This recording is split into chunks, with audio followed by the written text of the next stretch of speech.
Well, this is the Paralympic Games for 2024. We are in Paris, France, and it's looking great here at Invalides in the central part of the city for a day of para-archery. Thank you for joining us here on day 3 of the Games. And coming up in this session, we will be going all the way to a gold medal match in the women's individual W1 category here in the para-archery. So it's an exciting day for all of the archers that are competing for the medals. And it's going to be fascinating to see who comes through. So thank you for watching. Wherever you are in the world, the action is underway shortly. Glenn Lama is my name. John Stubbs, 4-time world champion, Paralympic Games gold medalist from Beijing in 2008 is with me, and we've got settled weather for the session today. We've got a nice temperature around 18 degrees and just a little wind coming from the northeast. Yeah, it looks great. Obviously today is the first medals being awarded in archery, so I'm really looking forward to it. Yes, it should be fantastic. Here is the lineup today, and we're going to start off with 3 1-8 elimination matches where 6 of the archers will compete for the last 3 spots in the quarterfinals. So there's a lot at stake for those archers competing in those first 3 matches, and we have 3 quarterfinalists confirmed in that part of the draw. So looking forward to seeing who emerges from those 1-8 eliminations. And down the bottom you can see the 2nd and 3rd seeds are there too, Kim and Chen from Korea and China respectively. Thus straight through to the quarterfinals, having finished high up in the ranking round which was held earlier. So we go on from there to the final. Please welcome 2-time Paralympian and gold medal winning para-archer Pepper Britton. So it's time for the coup de bâton.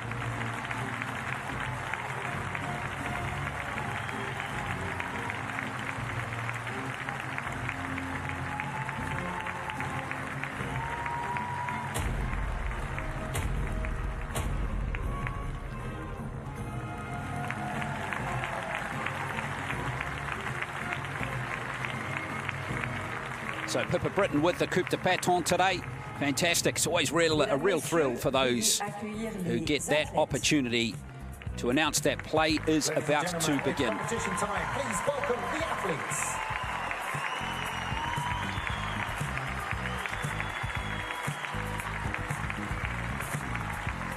So out come the archers for this women's individual W1 1-8 elimination match in the para-archery.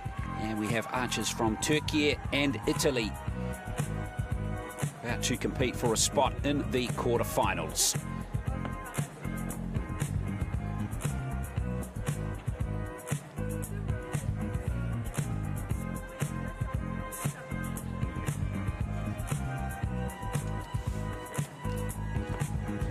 Sur la cible numéro 1, représentant Turquie. Target number 1, representing Turkey, Neil Monsieur.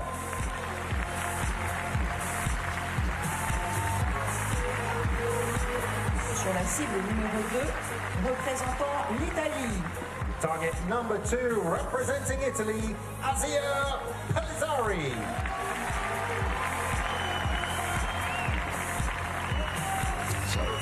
Le juge de ligne pour ce match sera...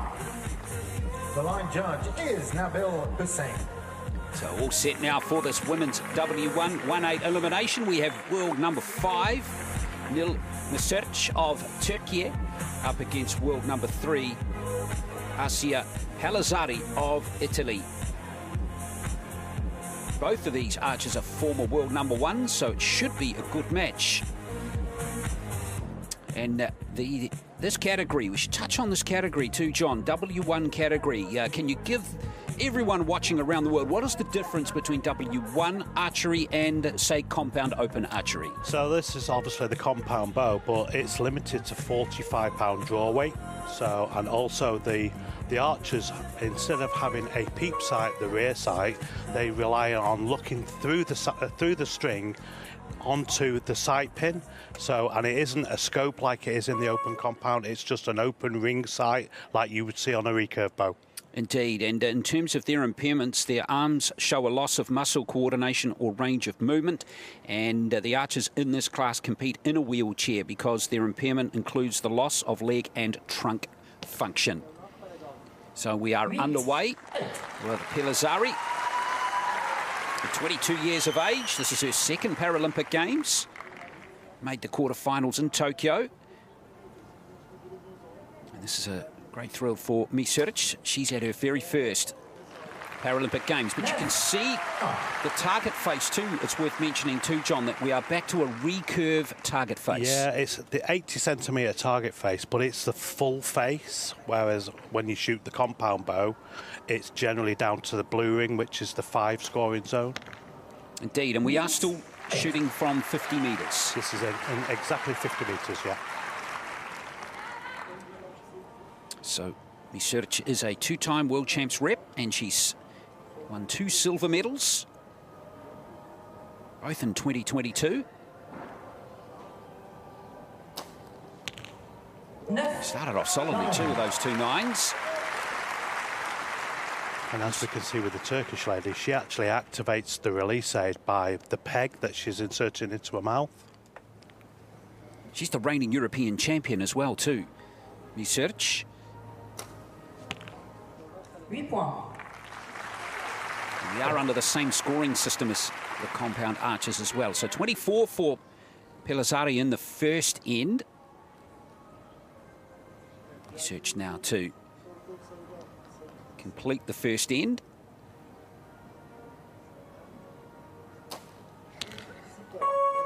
Looks like it's grabbed the line just. 8, possibly 9. Yeah, so it's a cumulative scoring. It's obviously it's 5 ends of 3 arrows, so it's a best of 150. If anybody shoots 150 in the world in the W1 class, I will be absolutely amazed. That would be an amazing achievement if it happens. So we'll see. But great to have these 2 archers out there. So 27 to 24, it's a 3-point game to start with. Pellizzari finished 8th in the qualification round with a score of 607, and Misuric was 9th, 572. Niels Monsieur taking an early lead, 3 9s for him, 27 in total. Pellizzari has medalled 3 times at World Championships in her career, including last year. So these 2 have had their moment in the sun in previous big events. Yeah, unfortunately, only one is going to survive to the next round. This is it. This is sport, you know. They can both shoot. As we can see with the Turkish lady, she needs assistance when loading the bow. So that's why she's surrounded by assistants.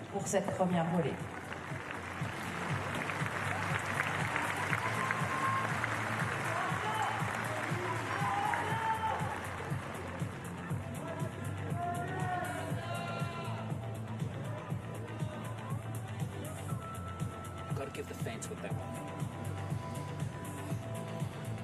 So 27 to 24.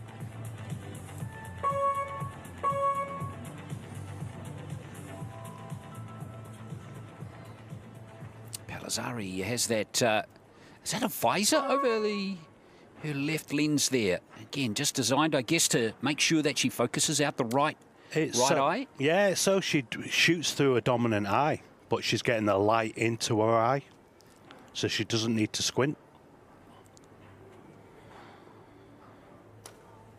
This is the beauty of archery, isn't it? With all of these aids to help get people involved in the sport. It's a very inclusive sport. W1 class, it's the, you know, obviously you've got to have impairments in 3 limbs. So it's the hardest form of archery if you like to, you know, how these guys can shoot at the level they're shooting, you know, from a compound open archer to see these shooting, and they will compete. 8. Pellizzari continues to score consistently. So too does Misuric. Team Archery, just 7. 2 7s to start this end for Misuric. Go ahead, Shaz. be more educating, using words in archery that are watching them on what it's exactly about. So if you can just be specific, and just educate them on archery. 7-7.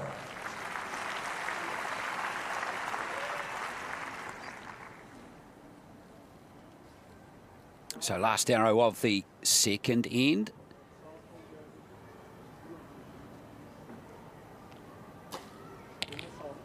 There we are.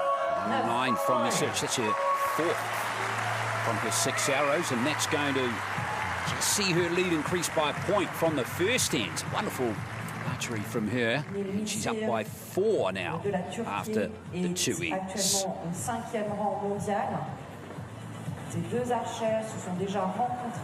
Yeah, it must be mentioned too, John, that difference between compound and recurve. These are just terms for the types of bow that we're seeing. And in Olympic archery, it's exclusively recurve, but compound is a very established form of archery in its own right, of course. Absolutely, and you know, and from what we can see as we're seeing the Turkish lady, the way she actually positions her hand onto the bow, because she's got limited dexterity, she actually positions her hand onto an adapted grip. But because it's W1, all these adaptations are permitted.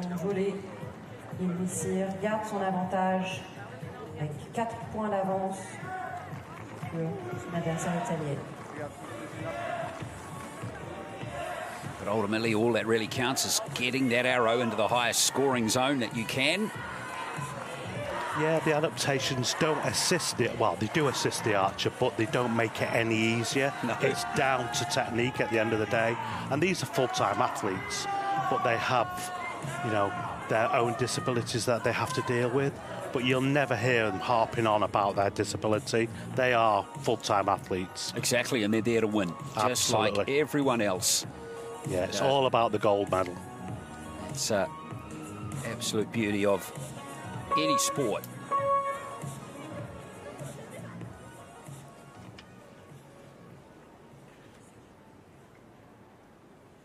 So Pellizzari, she's been an archer since 2013, taking up the sport when she was 11. And she got into the sport via her doctor, which was interesting, who encouraged her to get in it to build up strength in her shoulders. And clearly she got a lot of enjoyment from it. And here she is at the Paralympic Games all these years later. Fantastic. It's not a great cardiovascular sport, but for obviously working at core and physique and building muscle tone, which as a wheelchair user, you're going to need in your everyday life. Absolutely. And I guess any physical activity to stay healthy is a good thing. 8. Well, Pellizzari on another day, a good maybe, I don't know, 4 or 5 of those arrows would have just leaked into the 9 zone. Yeah, she's not hit a gold yet. She'll feel more at ease when she hits that gold. Research, meantime, is at the gold now 5 times in her 7 arrows. Just in the end of the 7 zone.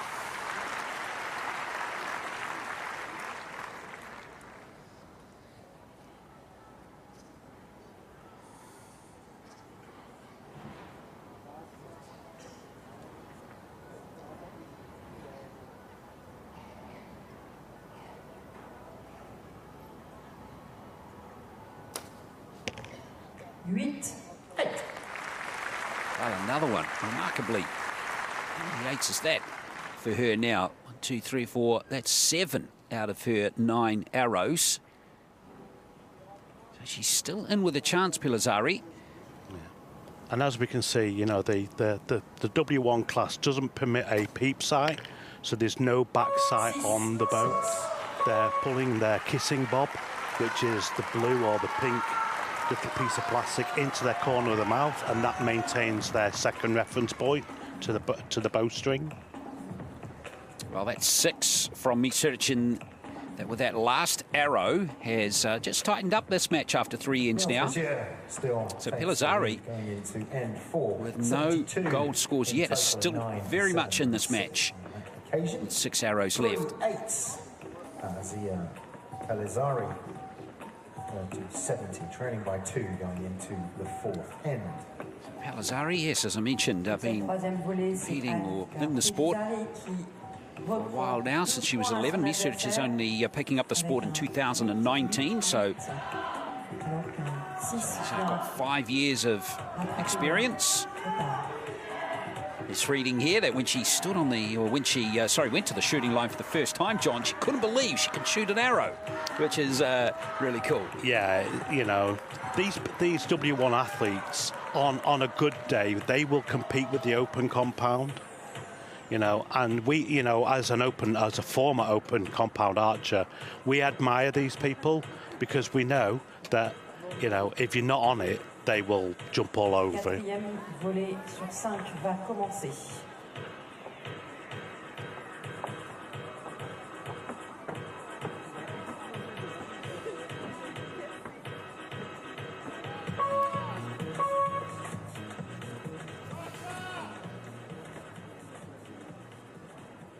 She just needs a gold.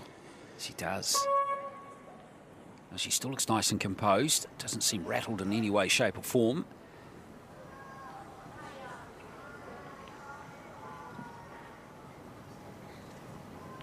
Zari trailing by 2 points.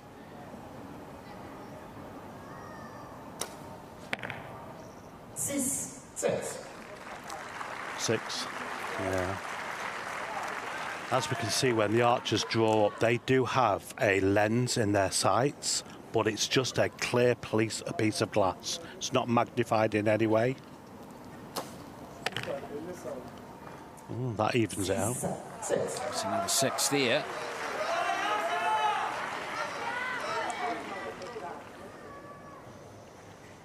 So this one remains tight.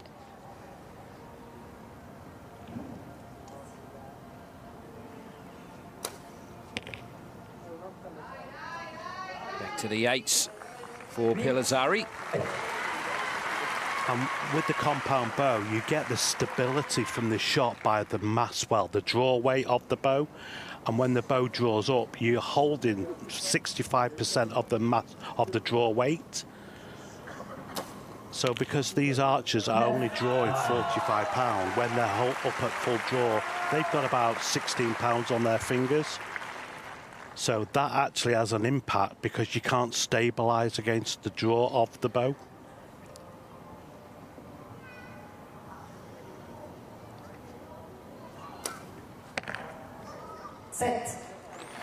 Down to 7 there. So 21 for Pellizzari. Still searching for that gold score. So me search now with the last hour of the 4th end.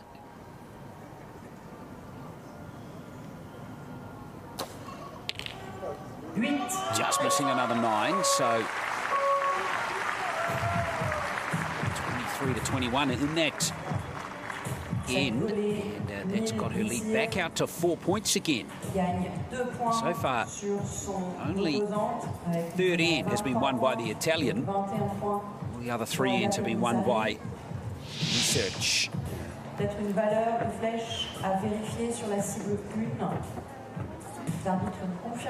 Well, she's getting those 9 scores. It's ticking her score over nicely, John. It's 6 times she's got into the 9 zone now.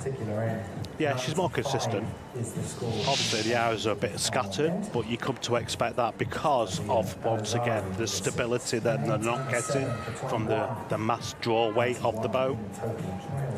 And we've all got to remember that these people have lots of feeling or very poor dexterity in their bow hand, and that's their only contact to the bow.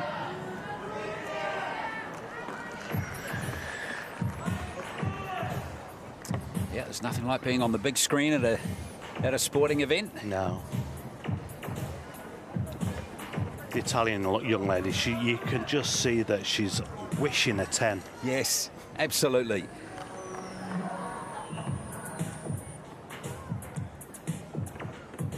Well, she is capable. In W1 class, it's not over until the final arrow.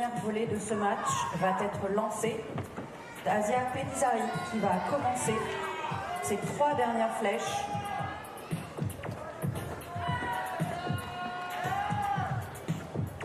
Research has been in control of this match right from the opening end. Still got that 4-point buffer with this last end coming up now.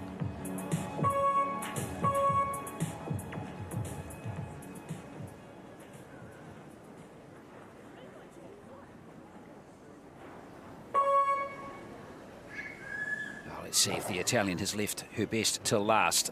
Yeah, big end. Both of these archers trying to get through to the quarterfinals.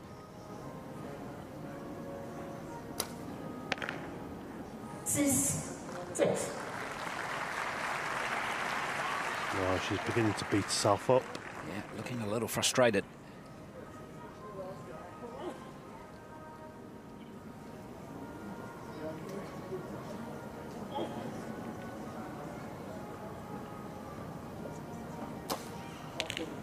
There we go.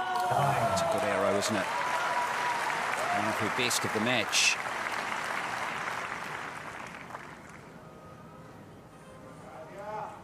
Research looking as though she's in a strong position now with only 2 arrows left in this match. 7. She's shot consistently, the Italian. She's just all been slightly low and right. Yeah. Yeah, just a little unlucky on the day, perhaps. Yeah.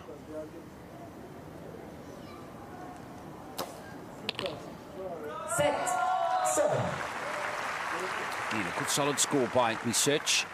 Has her in front by 7 points with 1 arrow left.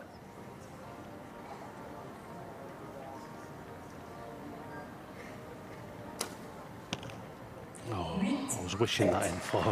Yeah, absolutely, and not to beat for Pellizzari. So just 2 or higher required now for Neil Miseric of Turkey to move through to the quarterfinals with this last arrow.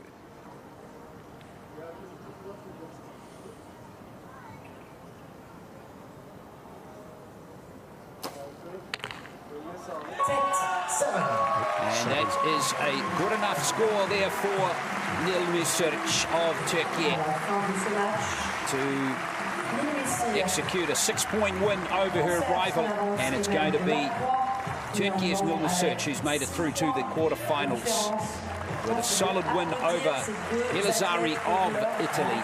And the final score 118 to 112. Congratulations to Neil Miseric. No 10s on their scorecard, but there were several 9s. Was her final score. 7 in the end through the match. And that really ultimately proved the difference, didn't it? With a 6-point winning margin. Yeah, she'll move on from that now. It's, you know, getting your first match under your belt. It's nervous. There's a lot of nerves out there. You look at the Turkish lady, though. She's as composed as you can be. Yep, but well, I'm sure we'll see better things from her. Well, she's got her game face on because she'll be out for her quarterfinal later in the session. Good win for her. She's through to the quarterfinals, defeating Pellizzari of Italy. À l'issue de ce match, les blasons sont changés en cible. Chaque match, chaque archer commence un match avec un blason neuf.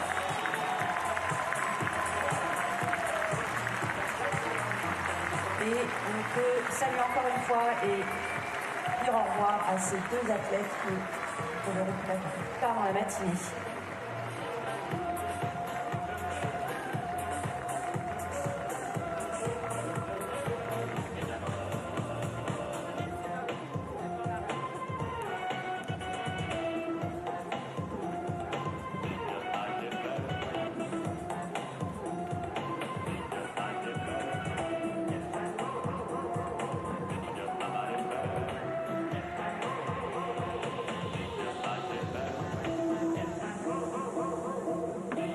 Mesdames et messieurs, veuillez accueillir les coachs, les juges et les athlètes. Ladies and gentlemen, please welcome the coaches, judges, and athletes.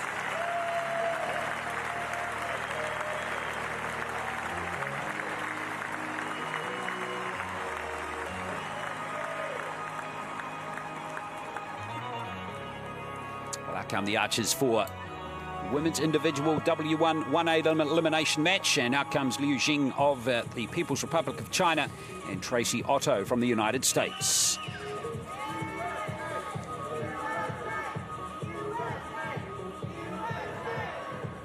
Winner of this match will be through to the last 8. Target number 1, representing China, Liu Jing.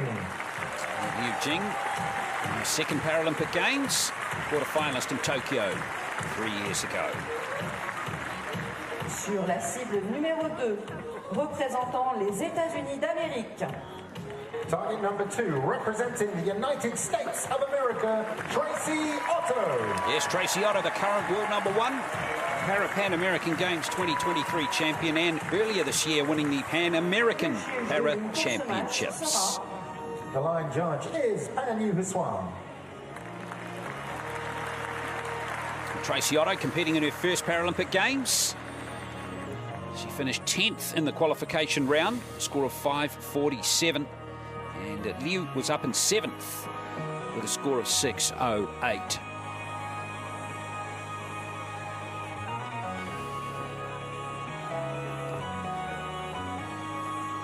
So we'll see how this match goes. Tracy Otto did get her season's best score in that ranking round.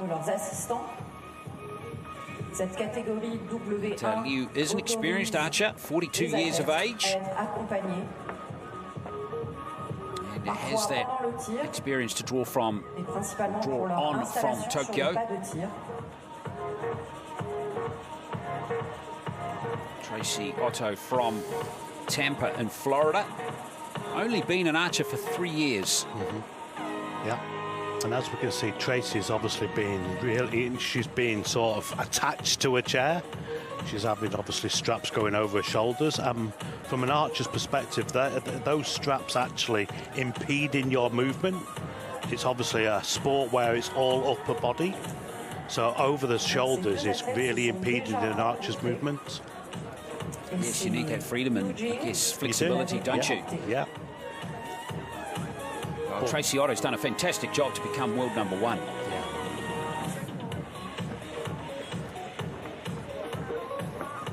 But if Otto wasn't to have the straps holding her into the chair, every time she would shoot the bow, because of her disability, she's got no core, so effectively she'd be toppling forward. Qui avait également participé au championnat du monde paralympique à Dubaï en 2022, qui avait terminé 2e. So all set now for this women's individual W1 1A elimination. Liu Jing of China up against Tracy Otto of the United States. It's going to be Liu to go first.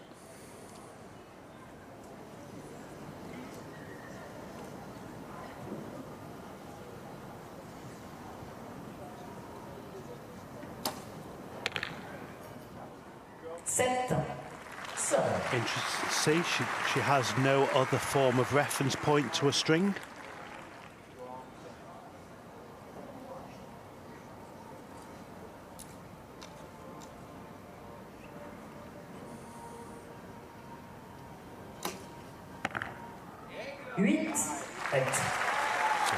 That line, just reminding you again that if that arrow hits the line, it always gets the higher number.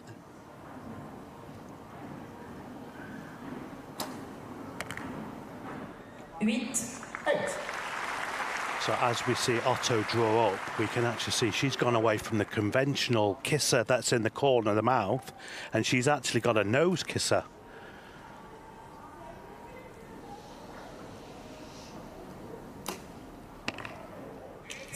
That was actually first developed by Brady Ellison. Ah, right, interesting. Brady Ellison, of course, the silver medalist from the Olympic Games here in Paris in 2024. 7. That's a good group, just a little bit low and left. You're just wanting confirmation from your coach there that it was a 7, not an 8. Otto with the last arrow of the first end. Good job there from Tracy Otto. Just in time. Yeah, the gold score for her, and that's going to give her a 2-point lead after the first end. She's up 24-22. So in the W1 class, obviously, we all get 30 seconds to shoot an arrow, but because these people need more assistance around them when loading the arrow, we're going to actually see that they're going to be against the clock as much as anything else. And that's why with Tracy Otto there, she was right on the last second. And a 9 with a total of 24. Timed to perfection. Yes. That's another way of looking at it. I often think, John, that if you have 30 seconds, sometimes, why not use most of it? Not all of it, but most of it. It doesn't give you any time, though, to reset your shot. Absolutely. Yes, there are pluses and minuses with anything. And as we can see there with Otto, as she's preparing to load her bow, she actually takes her release aid wire over her head, and she actually, when she draws up, she relaxes, well, she actually relaxes her jaw, and at the point she's going to release the bow, she squeezes, and it'll probably be like a clothes peg that she squeezes together, which then activates her release aid. Yes, you can see. Just a quick reminder. Yes, it very much looks like a clothes peg, doesn't it? It's quite widely used within America. But it's a great feat of engineering, isn't it? There's a lot of thought that goes into helping these archers perform at their best, which is absolutely fantastic. You can't go too sophisticated. You need something that if the equipment fails on you, you can buy anywhere throughout the world. Well, close peg is pretty commonly available, isn't it? It is. For that reason. We see bulldog clips used as well. So 24-22. Liu down by 2 points, second end of 5. There we go. Yeah, easily her best arrow of the match so far. Made minor adjustment there on the sight.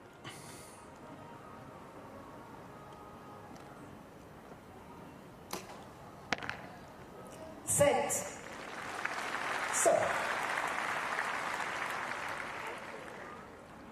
With this form of archery, it's very much preemptive, whereas within the compound bow, it's very much more reactive.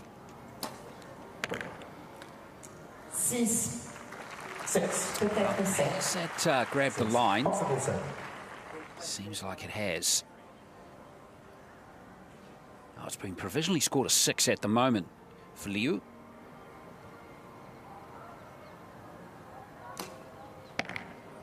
He's definitely in the heart of the 6 zone.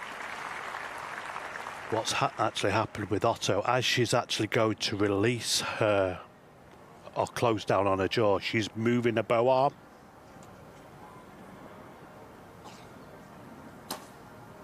Yes, everything's got to be absolutely spot on when the arrow is released for it to really get into the center of the target.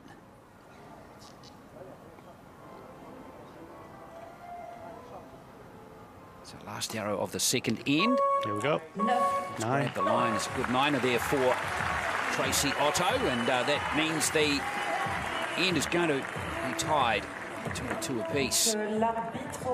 However, that second arrow of Liu, I wonder whether that might be a 7.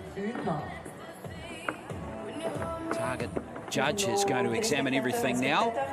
Just have a look there. Le cordon, c'est-à-dire la ligne qui sépare deux valeurs, la flèche prend la valeur du dessus, la valeur, la couleur qu'elle... Yeah, a lot more stable than Otto on the shot. Et les arbitres sont là pour juger, peuvent prendre un peu de temps, examiner l'emplacement de la Great support flèche. too for Tracy Otto and Liu as well. All the archers, it's a valuable and vital part of So the judges just opportunity for them to compete, of course. Check the arrows for. And that second arrow from Liu has been upgraded to a 7. So it's a 23-22 in win there for. And that has narrowed the overall score back to 1 point. So 46-45 to Tracy Otto. She's in front, but by only a single point now. 1 point lead on 46 going into N3. Big leads in the open compound class are generally hard to get back, but in the W1 class, because of the situation with the individuals' disabilities, you know, it's so easy for them to just slightly move on their shot.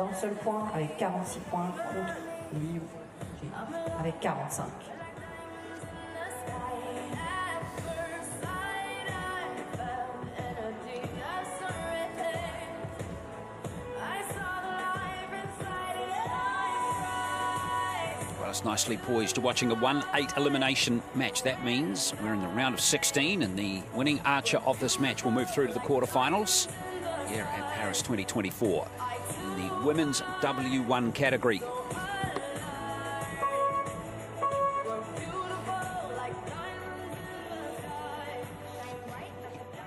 So Liu Xing of China up against Tracy Otto. It's Otto up by 1 point.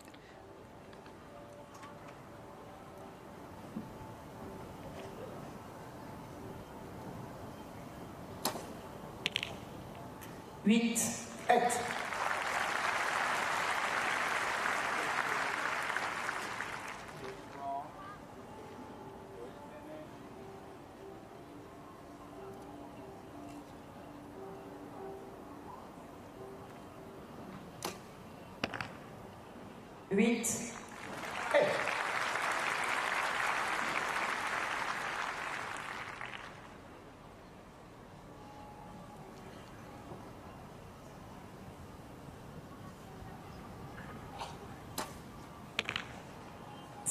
Seven.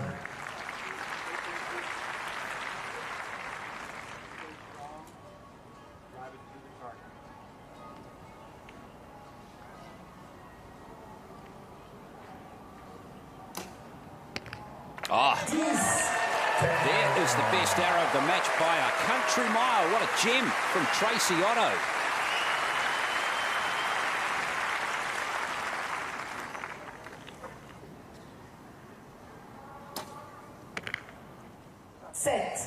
That could be a decisive arrow in the match. Solid scoring there again from Liu. Tracy Otto looking to follow up that X with another.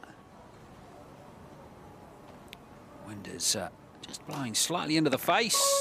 Oh, undoes good work by that 6. It's a shame for her. So that's going to keep the score tight. However, Otto still wins that. And by 2, 24-22. Extend her lead to 3 points with 6 arrows left in this contest. Well, Tracy Otto with that second arrow. That is a beauty, isn't it? Seeing an arrow like that makes it all worthwhile. Can you imagine how satisfying that would have been for Otto to see it fly into the 10 zone like that?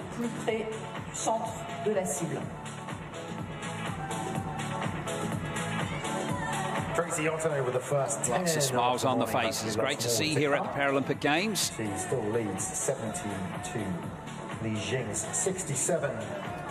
2 ends to go. Lots can change in that time. I mentioned Tracy Otto is the current world #1 at the moment. Liu is a former world #1 herself. She got to the top of the tree in 2019.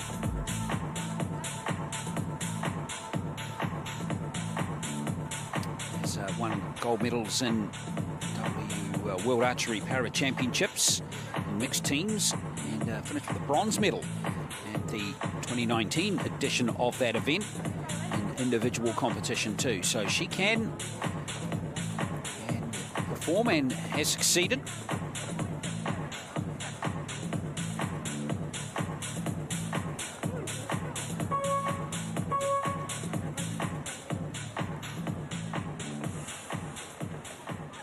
seeing Otto score a 10 in that previous end, and nothing would please Liu to respond with her own one in this end here. Ideally with this arrow as we start the fourth end.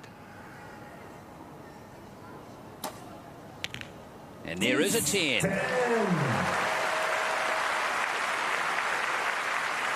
Perfect from Liu at just the right time as well.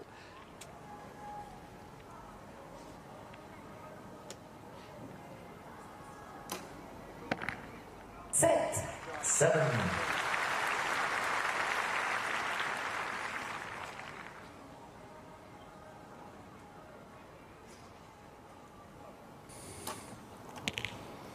Huit. 8.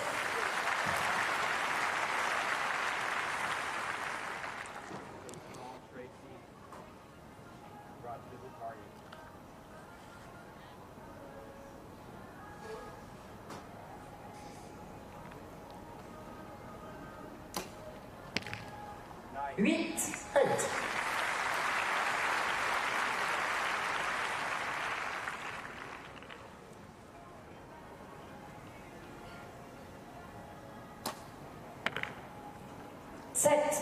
She's followed up the 10, perhaps as she would have liked, but that's a good solid score there for Liu, 25. That's her high scoring end of the contest so far, and has brought her right back into the match. Important last arrow here for Otto. Just getting it away in time as well with an 8. So we've got a very tight match now with one end to go. You can see the difference a 10 makes. Yeah, 1 point in W1 is nothing. You know, you can, in one end, you can make a 3 or 4 point swing in the arrows. So this is wide open. Like I said earlier, it's all about, you know, the last arrow is just as important as the first arrow. Tracy Otto's 93. Both archers seem to have mindsets just spot on. Here's that 10 again. Doesn't matter how it goes into the 10 or if it's close to the line, just got to get it in there. Yeah, from a former open compound archer, the technique is always questionable in W1, but, you know, we've got to take our hats off to these people. These people have got the disabilities that would normally keep them out of any competitive sport. It's just wonderful that archery can provide an outlet for them. Yeah, archery is definitely a sport for all, as this is actually proving. Absolutely. What a match we have on our hands here. It's just a single point between them.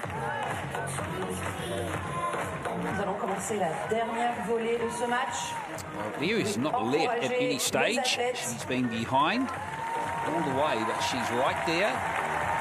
Just 1 point behind Otto.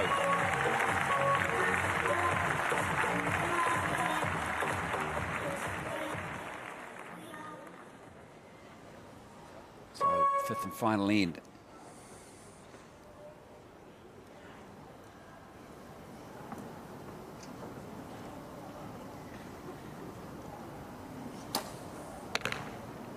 Set.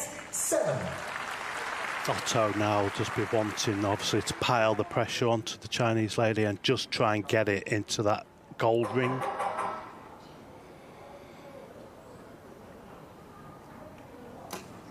Better execution, and there we go. Yes.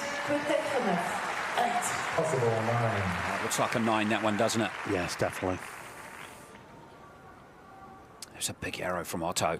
It's restored that 3-point lead for her. Set. 7. Can Otto compound the lead now?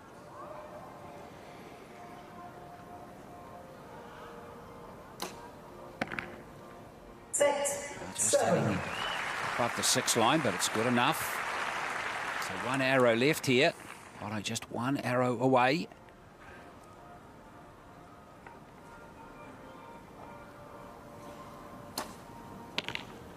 Set. 7. So that means Otto Needs just a 5 or higher. Yeah, blue or better. You just widen the rings that you need to hit, or that you need to aim at. Yeah, target's nice and big for Otto. There we go. And there's the 9 for Tracy Otto, who gets the victory. Really nice end for her to close out this match. 25, that's her highest scoring end for Tracy Otto. And she moves away again in that 5th and final end to close out a very good victory. And she's taken it by 118 to 113. And Liu Jing, well, she competed strongly. 110 on her scorecard, but that X in the middle arrow in the 3rd end really did set Tracy Otto on her way, and she kicked on nicely. 7-7-7 finish off on 1-1-3, but it is Tracy Otto. That would have been a great last Tara. She would have been very satisfied with that. Absolutely. You just want to finish on a goal. It takes your confidence going forward. So well done to Tracy Otto. She is into the quarterfinals here in the women's individual W1 category. That win over Liu Jing by 118 to 113. And there's no rest up for these archers. Obviously the archer that's going forward to the next round, she'll be now back out onto the training field. She'll be trying to put right now all the wrongs that she had in the event arena. But a lot of that can just be down to nerves.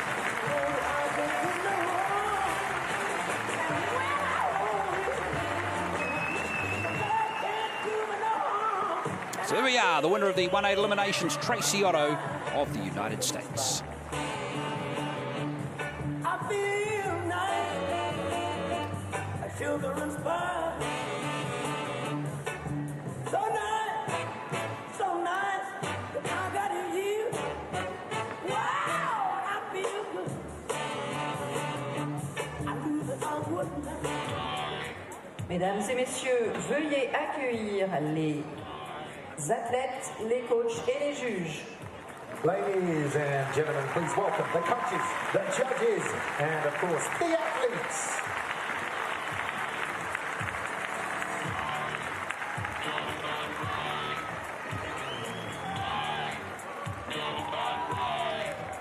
Well, this is women's individual W1 para archery at the Paris 2024 Paralympic Games.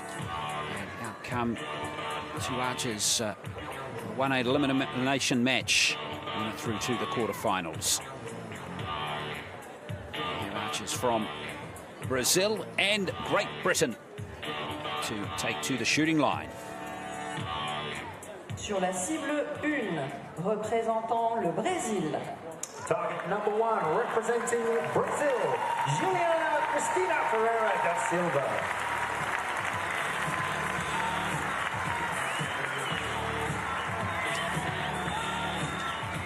Sur la cible numéro 2, représentant la Grande-Bretagne. And target number 2, representing Great Britain, Victoria Kingston.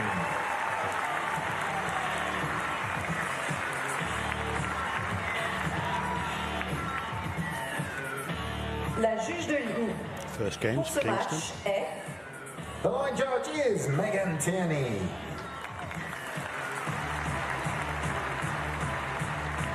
So there we go, it's women's individual W1 1-8 eliminations. Target 1, we have Juliana Cristina Ferreira da Silva of Brazil, 39 years of age, world number 14 at the moment, and we have Victoria Kingston of Great Britain, world number 10. Both in their first Paralympic Games. Alors nous avons un petit peu de vent ce matin. Ferreira da Silva, 39 years of age. Kingston, 43. Influera-t-il sur la performance de nos athlètes? Kingston, a 2-time medalist at the European Para Championships, bronze in the teams event last year. À pratiquer en extérieur, dans toutes les conditions climatiques. Ferreira da Silva, a 2-time silver medalist at the 2024 Pan American Para Championships. Parfois, il y a un petit peu de vent. I can only imagine what a thrill it will be for both of these two to be on the shooting line here in this session, John, and to shoot some arrows for the first time at the Paralympic Games. Yeah, to go away and be able to call yourself Paralympian, massive. You know, it's a great honour to represent the country. Victoria Kingston en cible 2 est actuellement classée au 3e rang mondial. Ferreira da Silva has written about her life in an autobiography titled Phoenix, which was published last year. So that's really neat for her.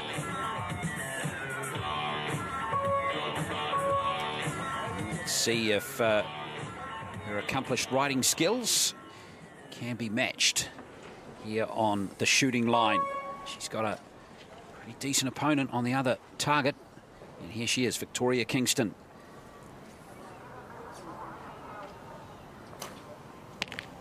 Good start. Good start, absolutely.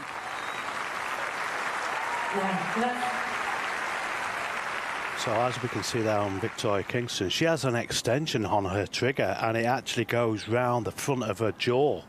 So it's on her chin virtually.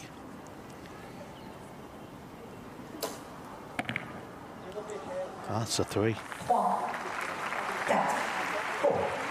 Whereas De Silva shoots a conventional trigger release. She activates it with her index finger.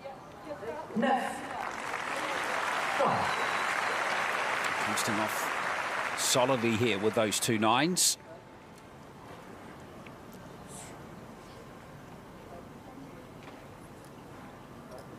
It's important to get the equipment. You can see that clock is ticking.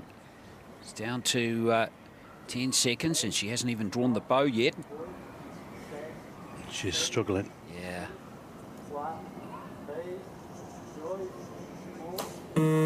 She did well to get that arrow away. Did she what? That was a close call. So Kingston, quick release, and she has 5 at 23. Pretty decent start for her. Ferreira da Silva struggling. Yeah, we might not see the end of this match.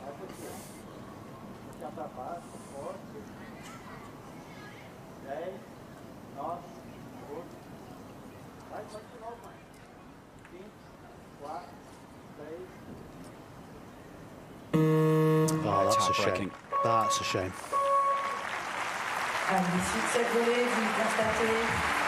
So that ends the first hand, and it's Kingston with a great, or a big lead with a 13-point buffer. Well, let's hope Ferreira da Silva can get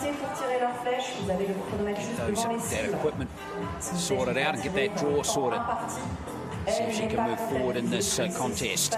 There's really not a lot she can do with the equipment. It's the anxiety that she's having. That's what's causing the issues. And unfortunately, it will not have a knock-on effect to Kingston. Well, from Kingston's perspective, I guess she just has to take that out of the equation. This is where Kingston's coach, Andrea Gale, she'll now have to be stepping up to the mark and just bringing Kingston back down to earth and just treat it as though, you know, the other archers still shooting.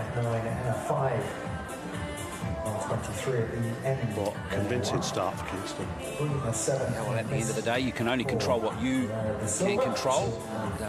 Working on those technical problems with a coach at the moment. Ferreira da Silva, hopefully she can get everything humming.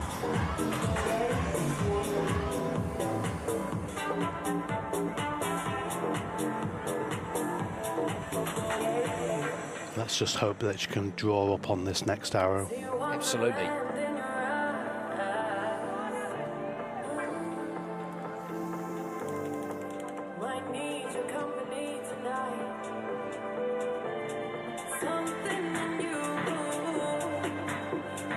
Et les athlètes vont commencer cette deuxième volée.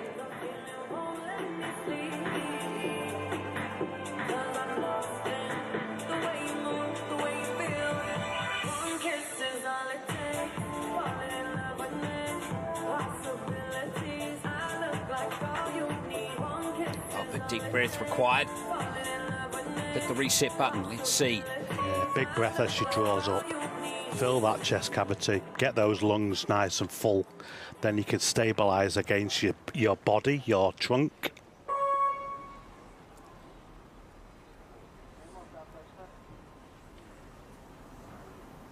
Oh, much better that time.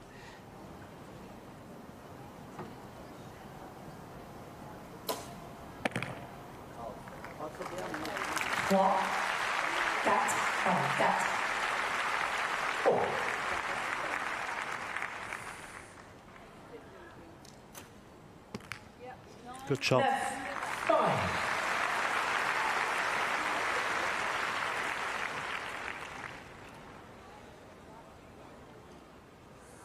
That's better.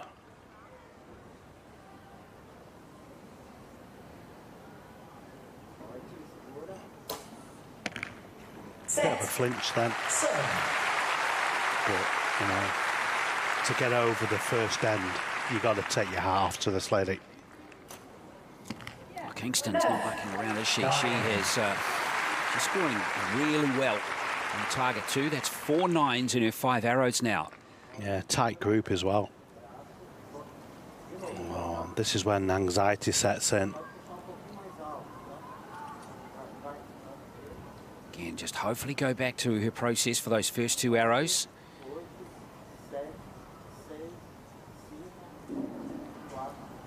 Unfortunately, it's not going to be again. It's a real shame for Pereira de Silva.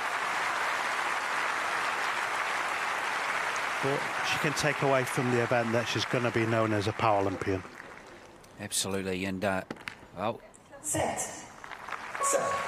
6, far rather a 7 to end there for Kingston. Again, she's just going about her business. That's all she can really do. Score her 15 arrows and move on. Good for Victoria Kingston.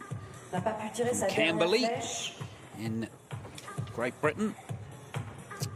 So she has some involvement in wheelchair basketball as well, an international classifier. So she gives back in another sport.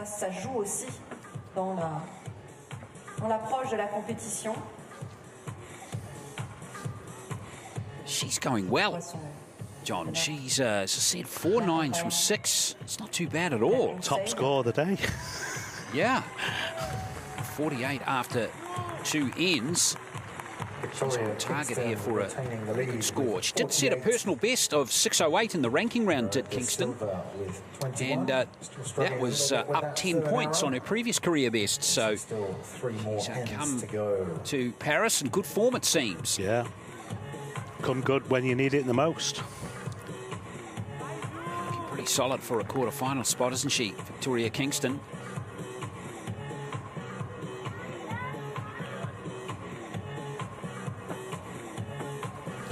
There or thereabouts. She's been to a few World Championships now, 3 in her career, but never medalled. But is the current European champion.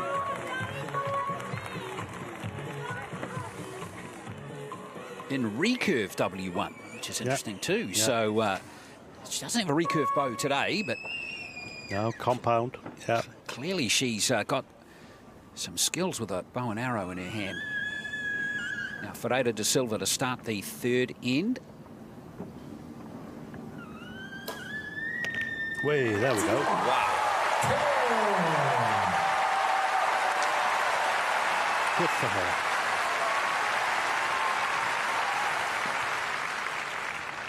This is what was really neat about that was the applause from the crowd.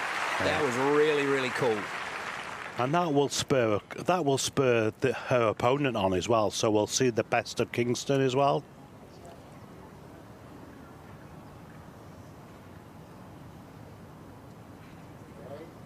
Oh, big flinch. 5, 6, 6. So she gets a 6.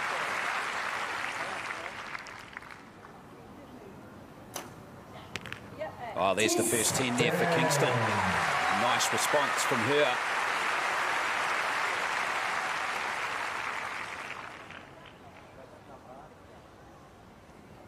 There we go. Good for her.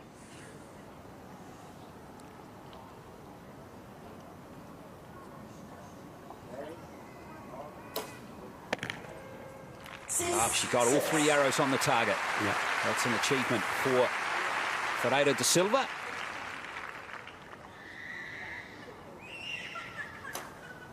And Kingston is going through her process very, very nicely indeed. Now 27 out of 30. That is very good. Absolutely. For Victoria Kingston, as she increases her lead over her rival. But excellent archery from both of them in that end. To get the bow drawn over 3 times on after her 2 previous ends, you know, you don't realise how much mental strength that takes.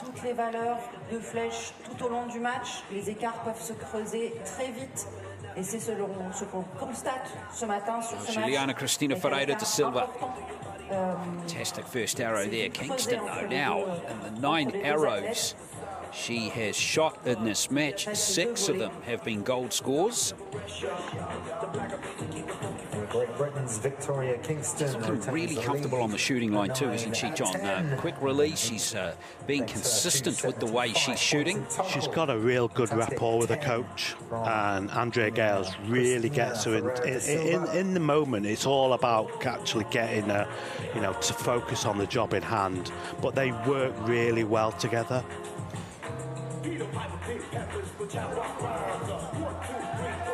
Everything is going beautifully as we head into this 4th end.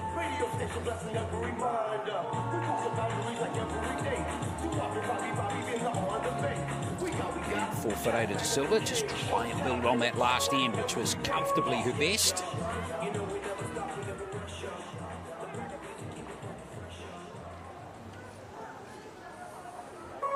Fourth end of 5 here in this women's individual W1-18 elimination match. Winner through to the quarterfinals.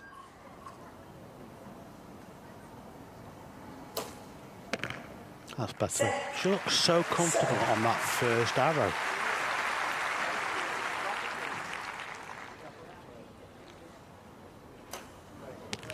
That's a nice shot. As we can see, Kingston's in the moment. She's in the zone, as we call it.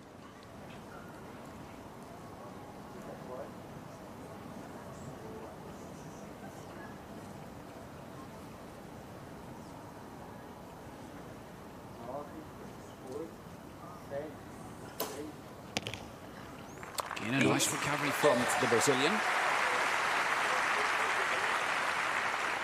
That's her second highest scoring arrow of the match. Quick shot there from Kingston.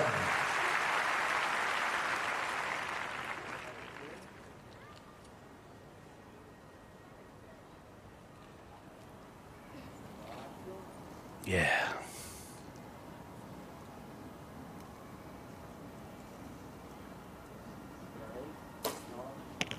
Oh, nearly. 8.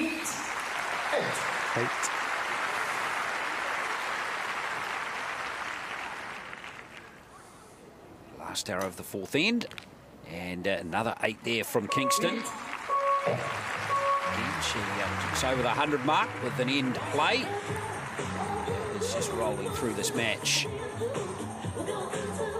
Good job by Ferreira da Silva again to get all 3 arrows on the target face. Kingston now just 3 arrows away from a quarter-final appearance here at her very first Paralympic Games. Yeah,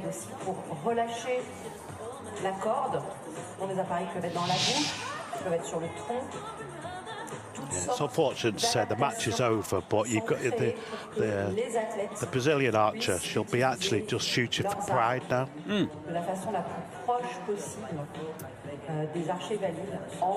And that's important, John. It is. And also Kingston, she won't be taking the pressure off the gas, if you like. She'll want to be throwing down a good score so her competitors can actually see that, you know, Kingston's there to win it.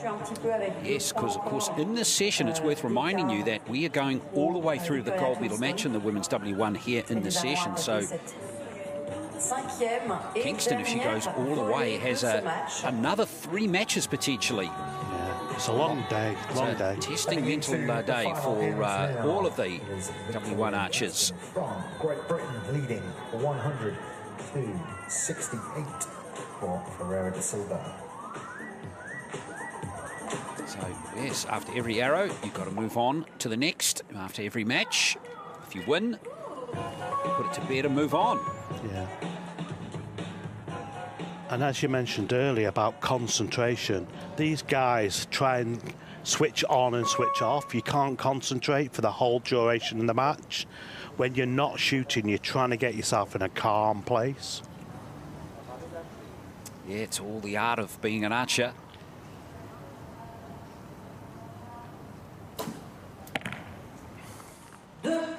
Didn't get the radar right there. With Ferreira da Silva scoring just a 2.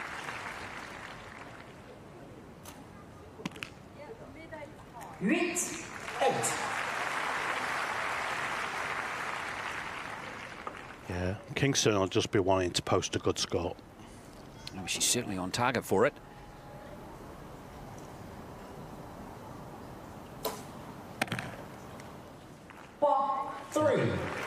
That's a 3, yeah.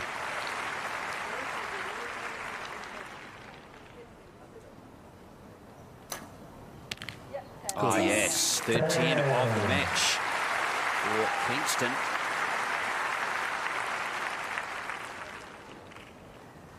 Now, last arrow for Ferreira da Silva. Yeah.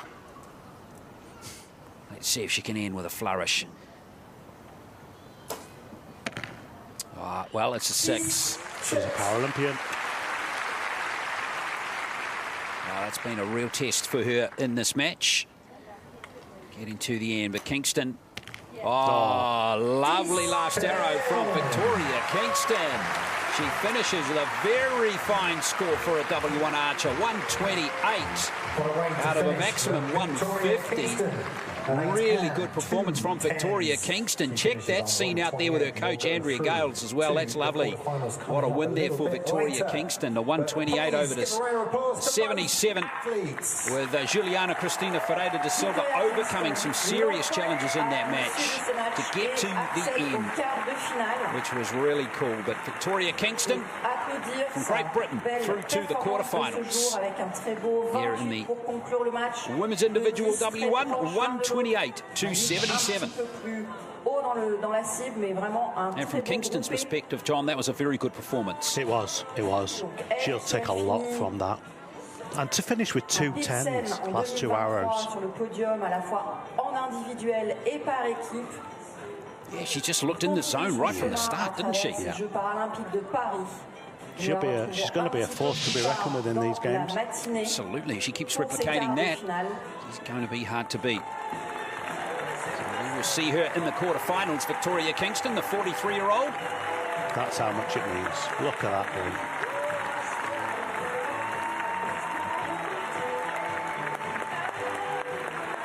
There we are, Victoria Kingston with a comfortable win over Juliana Cristina Ferreira da Silva of Brazil in the women's individual 1-8 eliminations.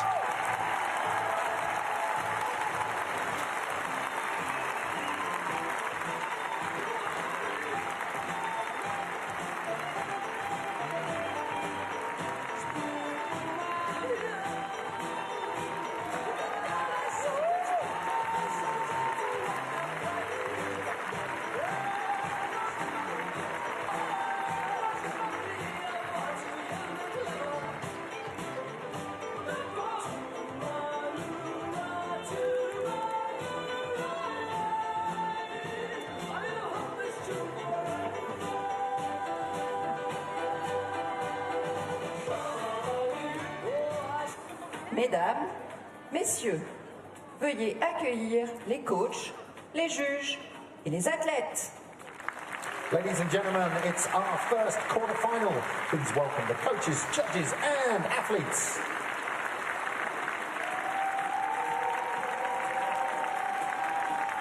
Para Archery at Paris 2024 Paralympic Games. And we are heading to quarterfinals in the women's individual W1. Out come the two archers from Italy and Czechia to compete for a spot in the semi-finals and keep alive their dreams of winning gold here in Paris. If you've just joined the broadcast, wherever you're watching around the world, stay with us. We're going all the way through to the medal matches in this session, culminating, of course, in the gold medal match and the victory ceremony. Représentant l'Italie. Target number 1 representing Italy, Daniela Damino. The medal of Italy, 56 years of age. World number 8. Cible 2, représentant la Tchéquie. Target number 2 representing Czechia, Teresa Brantanova. Brantanova, world number 9. Has been as high as 2 in the world.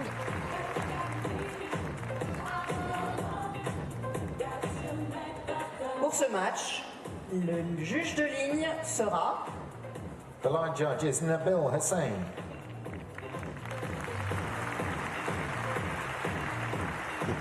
.38 years of age is Brantlova, as mentioned. She's at her second Paralympic Games. Lost first round in Tokyo to Japanese archer, 128 to 115. So she'll be hoping for a better performance here. Damino at 56 is making her Paralympics debut. But she is the gold medal winner from last year's European Championships, which was really neat. And she was a former Paralympic Games swimmer as well. Went to the 2004 Games in Athens, competed in 4 events. Her best finish of 7th place in the 50 metres butterfly in the S5 category. Again, fantastic to see these athletes move to another sport, perhaps when swimming passes everyone by when you get a bit older. Yeah, transitioned over from another sport to archery, and at the age of 56. So it just goes to show you that age is no barrier in this sport.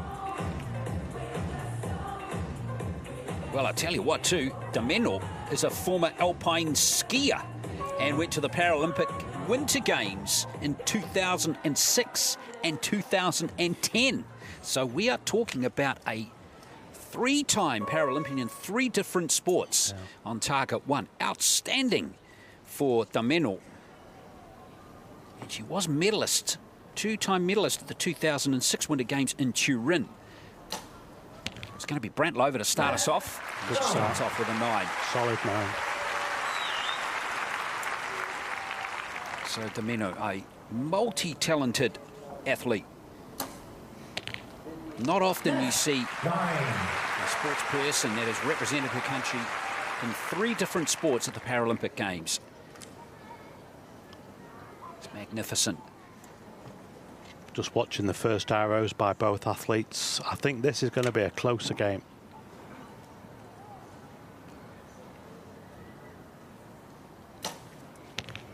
Good arrow. Brantlova is the reigning W1 European champion, which was held in Rome earlier this year. So Damino's got a very good opponent on the other target, as we've just seen with that start.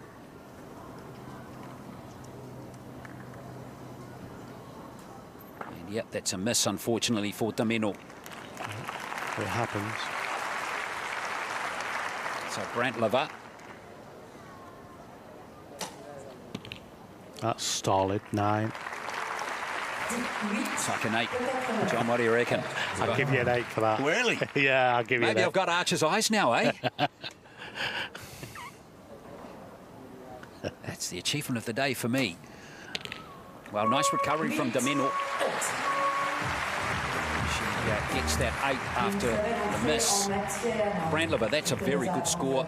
I mean, any archer in the world would be happy with 27 out of 30. From a start in 3 arrows, yes, definitely. A lovely start for Brantlova from Czechia. And both archers started with a gold. That just calms you right down. Brantlova looks like she's moved forward very nicely since Tokyo. Mentioned two-time European champion. Was in the teams W1 mixed teams World Championship winning team in Czechia, her home country last year, with Drahininski, who we will see in a later session. In the men's W1 competition, he's a fine archer. He shoots open class scores. Yeah, but Brandlova and Drahininski winning that title in Czechia last year, beating Italy in the final, 145 to 133. So Brandlova, she was in good form too. Both of these archers were in good form in the ranking rounds, finishing 4th Brandlova and 5th Domeno. Over 600 on the W1 classes, good scores. Yeah, both of them achieved that. Brandlova getting 621 and Domeno 609. Domeno actually had more 10s than Brandlova. Yeah. So we just seen a hit there in that, even in that first end there, Domeno on target in that with that first arrow, but perhaps looking maybe searching for that consistent scoring that Brandlova clearly had over her in the ranking round. That's what you need. That's what you need. It's all about consistency.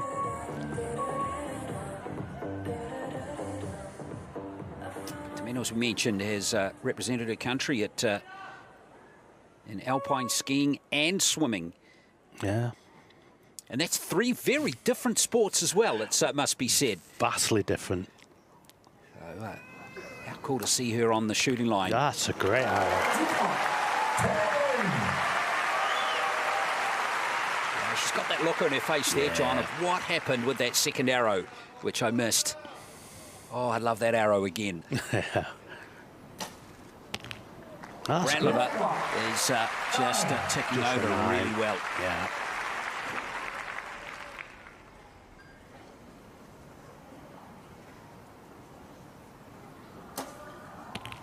She's been a lot quicker now on her execution of the bow. Yeah, she's in the zone now.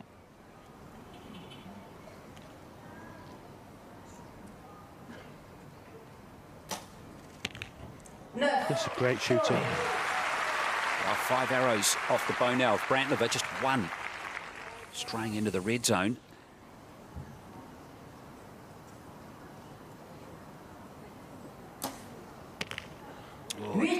Just missing there on the last arrow at 27. It's a good comeback from her. 3 scoring arrows. Brandlova now to end the second end. Down into the 7 there, so 2-point gain there for the Italian. Absolutely. As we saw it in the earlier matches, it's not over until it's over. Anything can happen in this sport. Well, it is hard to win a match when you miss the target, but it's not impossible. No. In fact, I mentioned we have seen that happen in a previous session here at these games, where an archer missed, scored a 0, and still won the match. Yep. So it can happen. 10, followed by 9 and an 8. Domeno is just going to have to shoot the lights out, and Brandlova is going to have to maybe get those 7s and 8s and just chip away at the margin. That's how to do it. And it's always, in those circumstances, John, it's better to have a miss early in the match to give yourself a chance to catch up. You can claw it back. It makes it difficult. It's tough. Look, I'll grant you that. It's tough, but it's not impossible. It's not over. And Brandlova is giving the suggestion to us too, with her excellent archery so far, that it's going to be doubly tough. Yeah.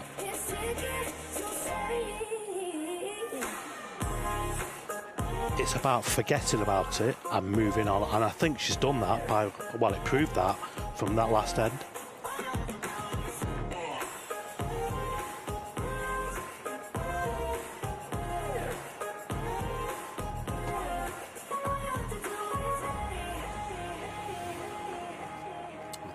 Domeno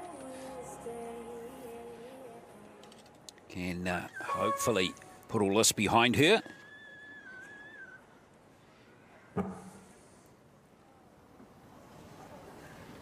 See, she can kick on. 7. It was a strong execution on that arrow.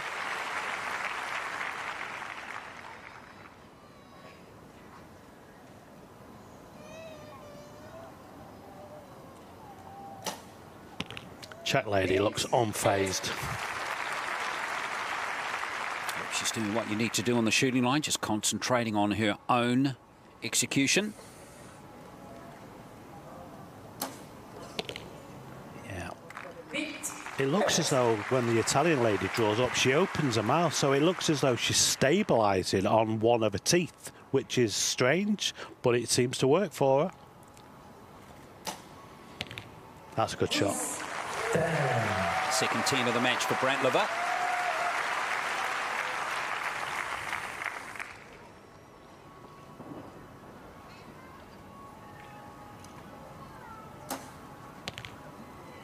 Good shot. So close to the second 10 there for the Menor.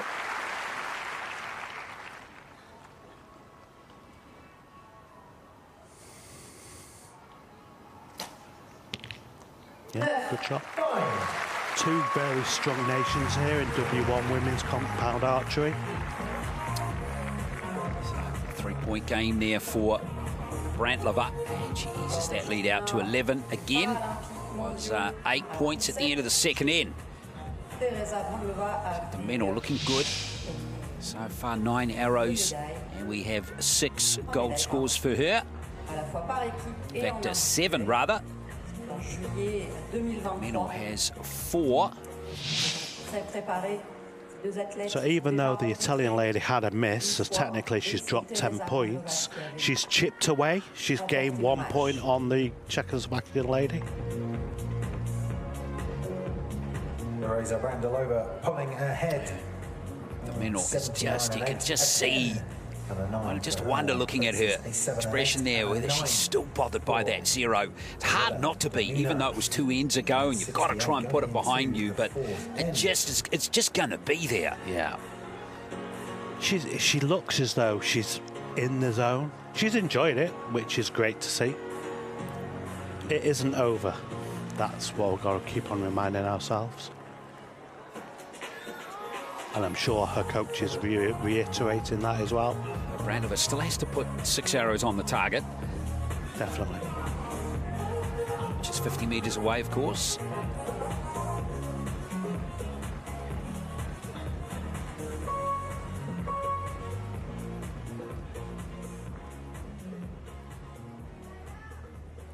Wealth of experience here.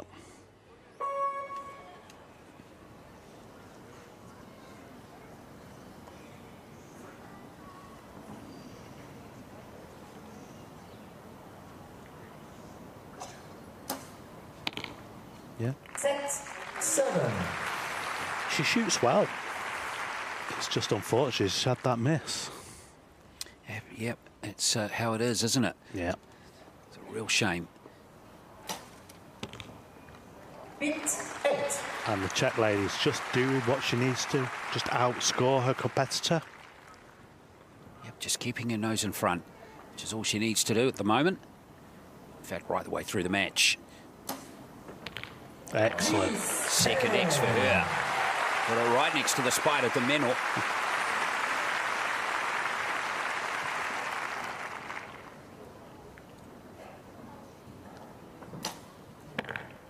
See, that can happen. Put a bit of pressure on your competitor.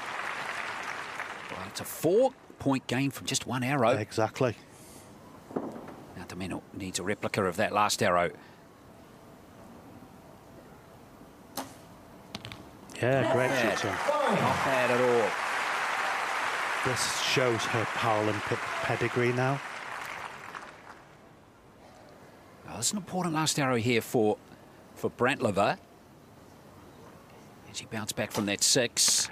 Well, it's a 7, so there's another 2-point gain from that last arrow. All of a sudden, that lead, which was 11 points at the end of the third end, has been cut to 6. Yeah. So anything can happen in this W1 category. Domeno will be sitting there right now talking to her coach, believing she's still got a chance. Yeah, absolutely has. And she's going to start first.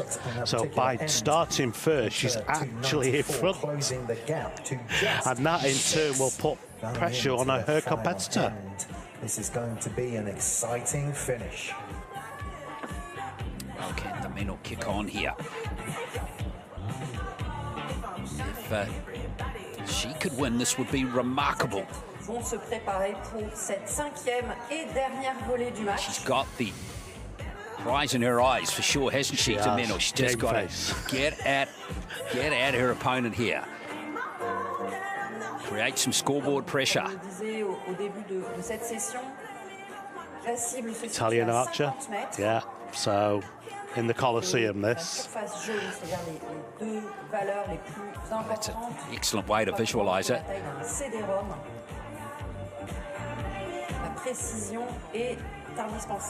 Paola Domeno of Italy. Former Paralympic Games swimmer, former Paralympic Games skier. Now on the shooting line in para archery. Can she find a way back? Still 6 points, not going to be easy. Brantlova being incredibly consistent. Just opened the door ever so slightly in that last end. Anything in the goal now just opens it up.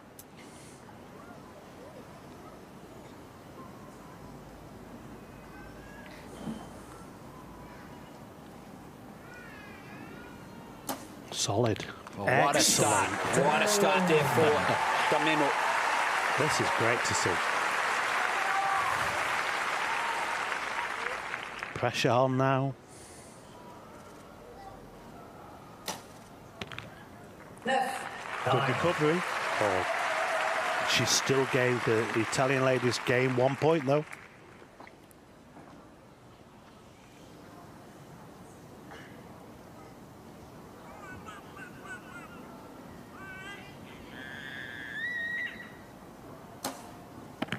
Oh, 3.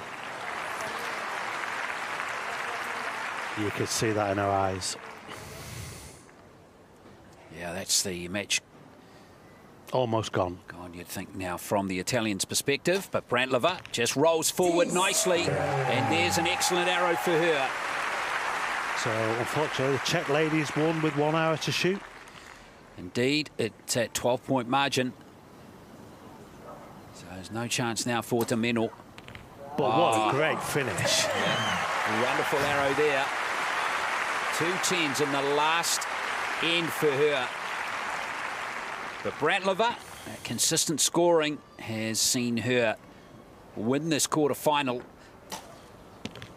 and move through to the semi-finals. Really good job from Teresa Brantlova of Czechia.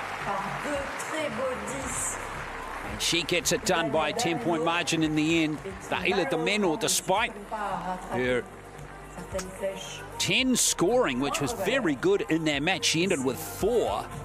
The miss in the second, with the second arrow of the first end, and that 3 with the last, or the second arrow in the last end, ended up ultimately costing her a chance to compete for victory. Teresa Brantlova, consistent scoring from her, just 3 10s, but nothing worse than a 6. And her 15 arrows means she gets the job done. 127 to 117. Please give a round of applause to both our athletes. On peut féliciter les 2 athlètes pour cet échange, ces flèches tirées, performance, ce résultat.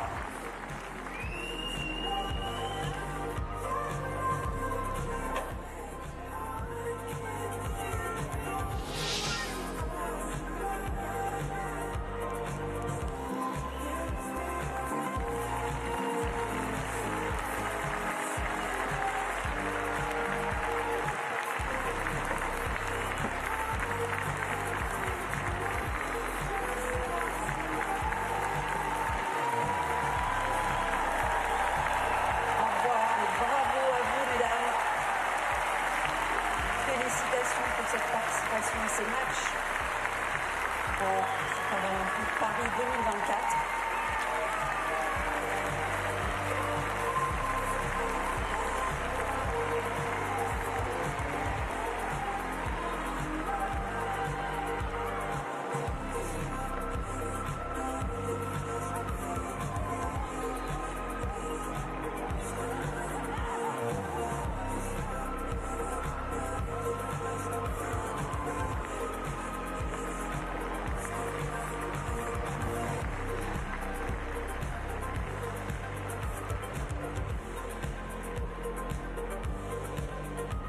Mesdames, Messieurs, veuillez accueillir les coachs, les juges et les athlètes.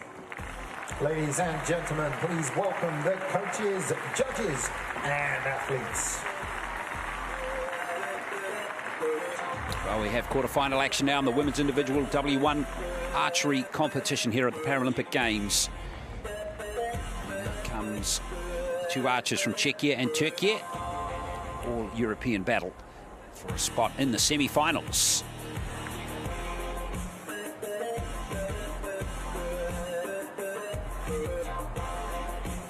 Cible numéro 1, représentant Tchéquie. Target number 1, representing Czechia, Saka Puta Musilova.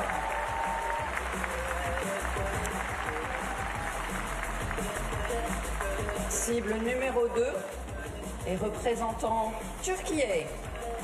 Target number 2, representing Turkey, Nil Monsieur.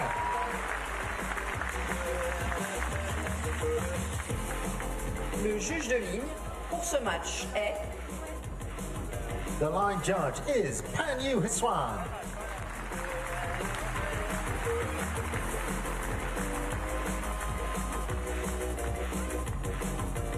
So here we go with this quarterfinal between Saka Puta Musilova of Czechia up against Nil Search of Turkey.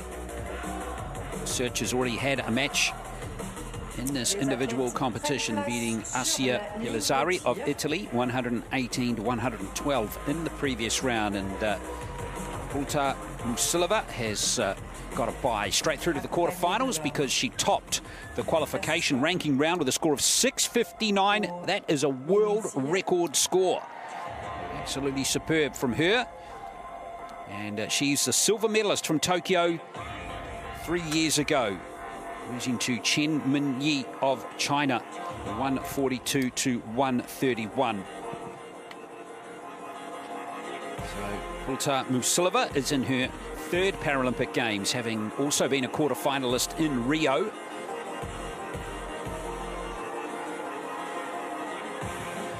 So this is going to be an interesting watch, this one. Puta Musilova from Czechia in outstanding form at the moment in the lead-in to this match. Research was solid in her win over Pellizzari in the previous round.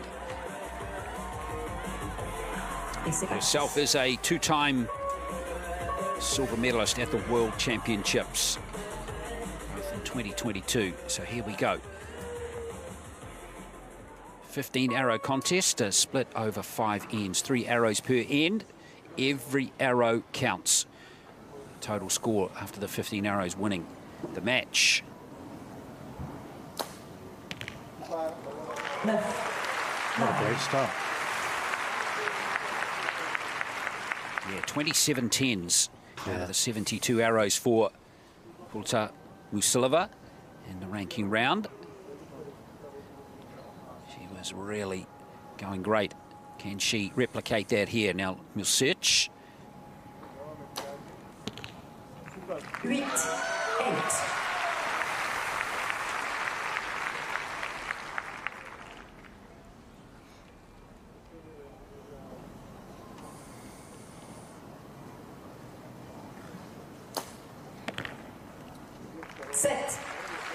The Czech lady's come on really strong just over the last few years. I think because obviously it's now she's capable of shooting with David Drohensky, and obviously that inspires her.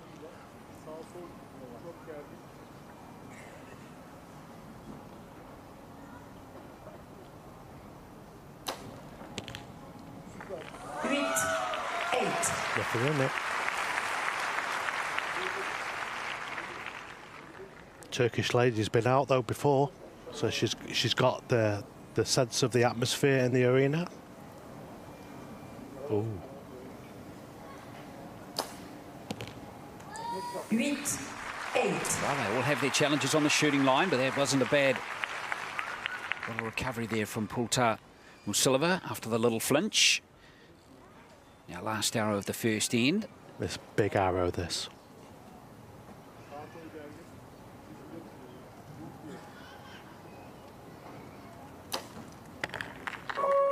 Set. 1 point in it. Yep, pretty even after that first end, for sure. Vous remarquerez peut-être l'archer en So 24 to 23. Just The advantage going to Pulta Musilova. décocher les flèches. Sans mobilité dans sa main de corde, She's certainly been one of the world's best in the last little while. As Pulta Musilova touched on her silver medal in Tokyo. Two-time European para champion, gold medalist in individual competition now. She is, having won it in 2023 and 2018. Yeah, she's got a great coaching team behind her. Ex-former gents open compounder himself, so you know he can see good form. He can give good guidance. Et donc 24 points pour Sarka Pulta Musilova qui prend d'un petit point l'avantage.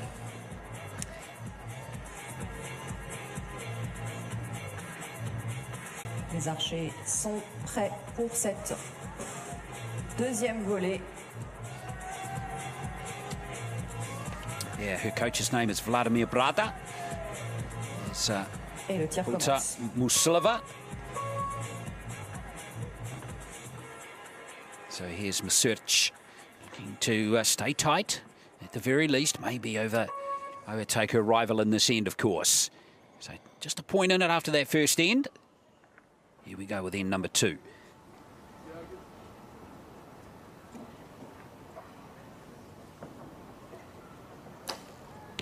That's a great shot. It's the first 10 of the match. Just the right time, too.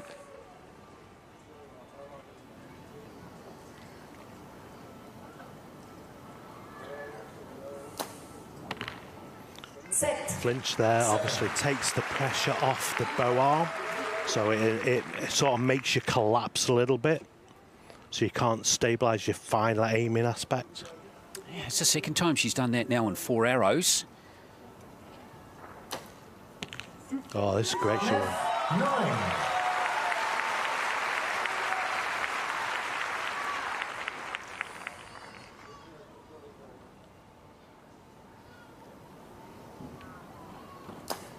That's a better shot. 7. Same result, but it was better execution. Yeah, it's a funny old sport, isn't it? It is.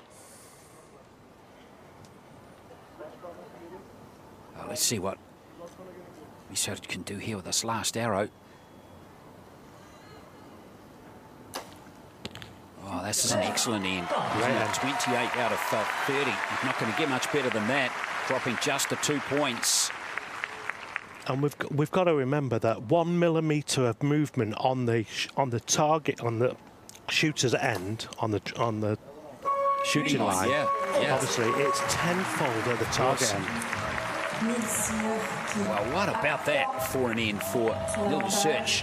She has outscored the top-ranked archer by 5, or rather by 6 in that end, and now takes a 5-point lead. And that can happen in W1 archery. Well, everything going right there for Research, and just a couple of issues there for Pulta Musilova. And there's the difference between the two. The end of the second end. But it is Nils Monsieur who still leads a 10 and 9. Research is consistent arrows looking for from the Monsieur. same again. 51 faces. It's all about having that steady, that calming influence from your coach. You know, the match is not over until the 15th arrow has been shot. Pulta Musilova now has got challenge on her hands.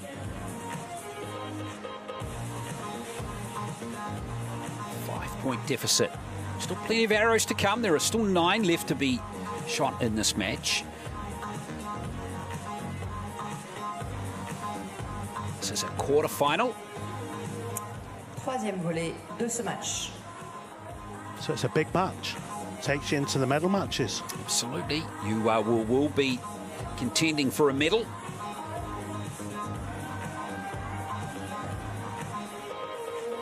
And the Czech archer, if you like, has come in cold. So she doesn't know what the arena's like. She doesn't know. She obviously has been practicing on the practice field, but it's the anxiety and the tension that the crowd actually offer. Let's see if she can channel that to some high-scoring arrows. She's certainly capable of it. Just yet to find her range. Only 1 gold score from her 7 arrows so far. She broke the world record in the qualification round.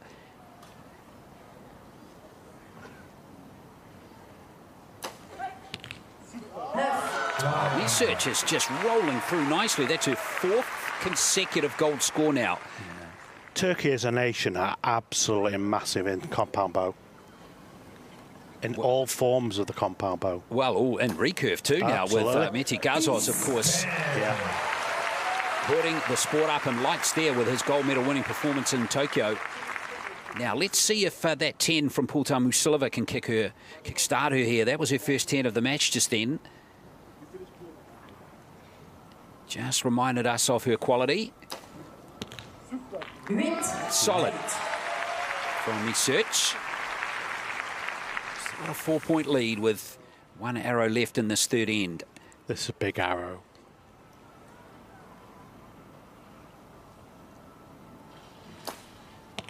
Yeah, good shot. And the pressure shifts back over to the Turkey archer. Well, that's more like it from Pulta Musilova. 27 from 30.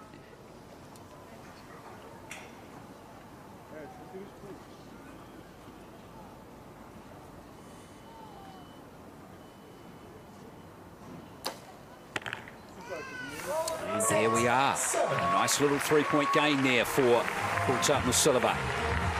Search was just dropped their standards just a touch there for an 8 and 7. So that lead now back to 2, and it's anyone's match with 6 arrows left. Coaches are working their magic now as one walks off. C'était à Stockmanville en 1948. Well, that second arrow set the tone, didn't it? And then she followed it up with another good arrow. Check your good little crowd in here too. Here at Invalides for the action today, and fingers crossed not going to get any rain through the session.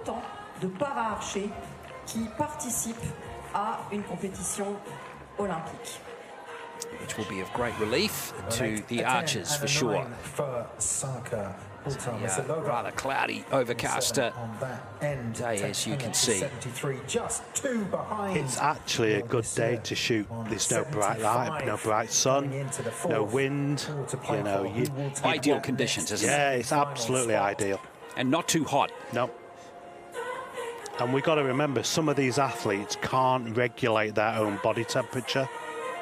So it's all about they're obviously taking the fluids on, but, you know, how they compete, you know, at this level under these conditions. Yeah, we take our hats off to them. Let's see. I feel like this match is going to be exciting right to the last arrow. Big arrow. In the context of the match.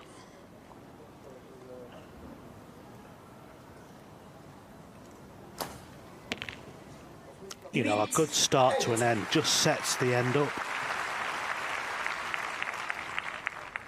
Yep, there's nothing like getting a 10 with your first arrow in an end, as Research did it in the second end.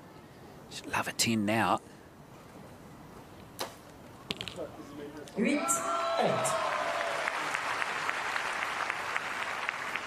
2 points in it, 5 hours to go.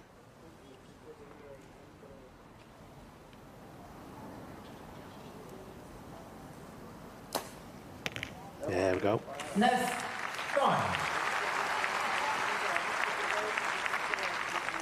Well, that just keeps the scoreboard in check.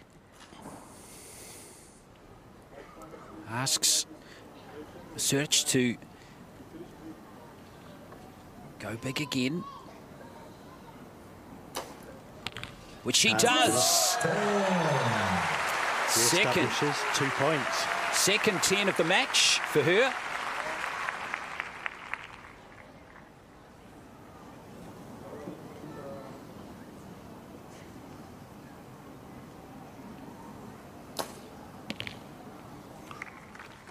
It's an 8. You reckon it could be a 9, John? I reckon that could be a 9, yeah.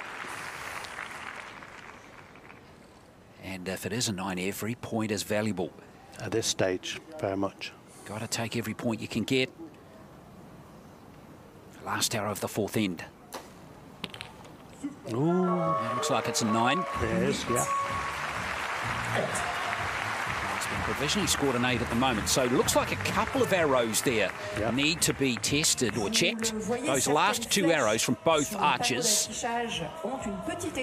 So this is what now where the archers representative down at the target end, they earn their money now. And I'm not saying it's a form of cheating because obviously they're being overlooked by the judges, but it's about calling every arrow as you see it. Well, that arrow there, has it touched the 9 line? I think so. Yeah. So it could still be 2 points in it. Well, both of them could be upgraded. So could be, well, there we are. Sullivan's arrow's just been upgraded and it's gone to a 9, and Research has stayed an 8. Ooh. So Research has got a 2-point lead. It is 101 to 99. So that was a tied end at 26 each. Yep. It is a 2-point match going into the Wow, what a pressure cooker we've got now. On target number 1 on the left-hand side of your screen there. The number 1 you can see on the bib means she was the top qualifier, and she did it in a world record score.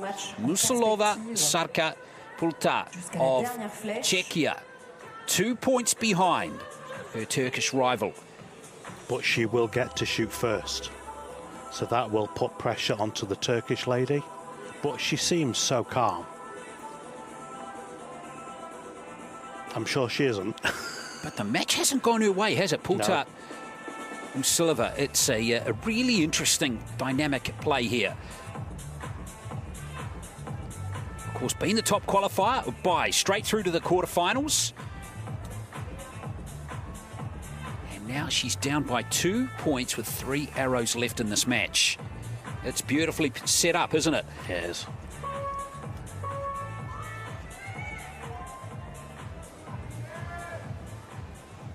So here we you just go. know what she's thinking. She's just saying to herself, gold, gold, gold.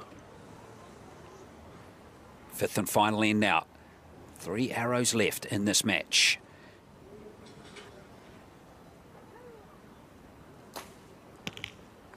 Eight.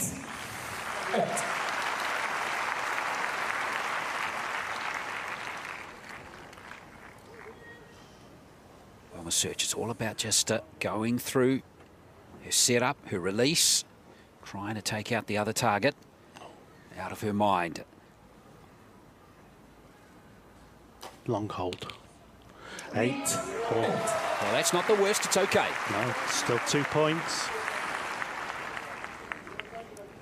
2 hours to go. Well, it's actually a 3-point game. 3 points, yeah. Just going back to that last arrow was upgraded to a 9 in that previous end, so that only came through very late. So this is why it's a 3-point lead. So here's the last arrow, or the second to last arrow rather, for Research.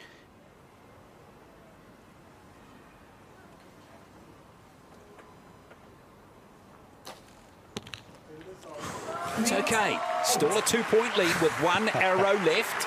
Worth reminding you, if we have a tied score at the end of this match, we'll go to a 1 arrow shoot-off. Well, this is the arrow for Pulta Musilova. It's the arrow of the competition for her. Oh, no.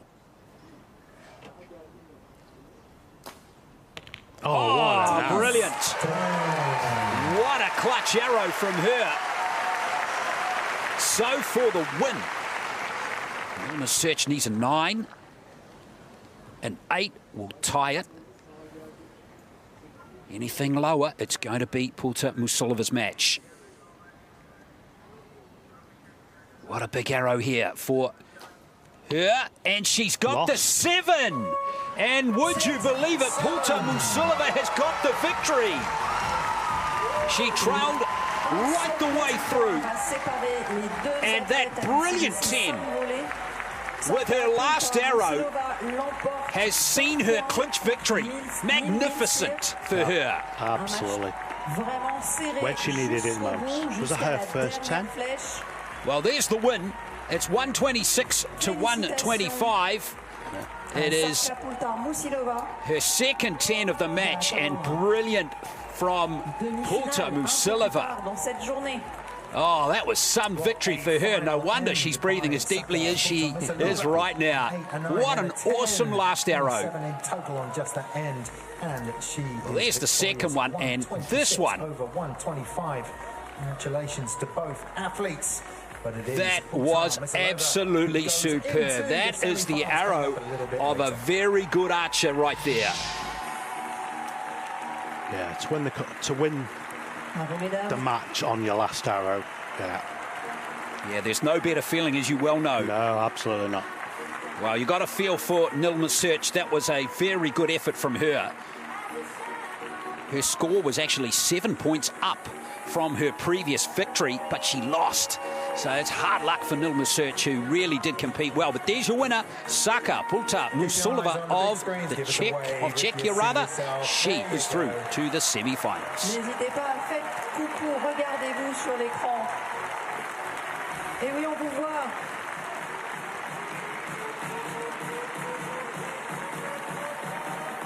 Go Canada. Wouldn't have called that.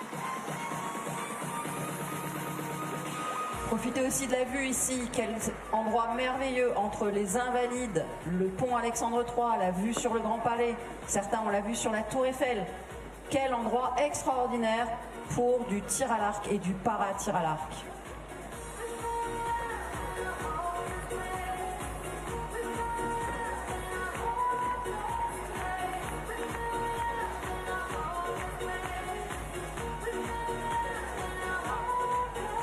Mesdames, messieurs, veuillez accueillir les coachs, les juges et les athlètes.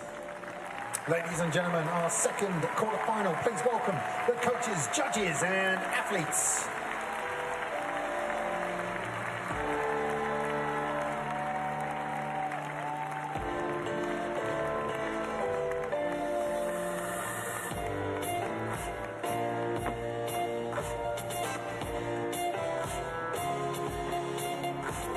Well, quarterfinal action continues in the women's individual W1 para archery competition here at Paris 2024. Here come the two archers to compete for a spot in the semi-finals.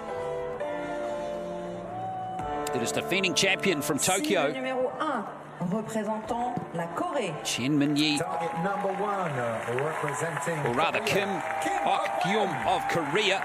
You will see Chen shortly.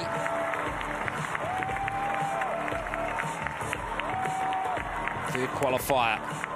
Score is 6:23. The 64-year-old in her third Olympic Games up against Victoria Kingston here of Great Britain.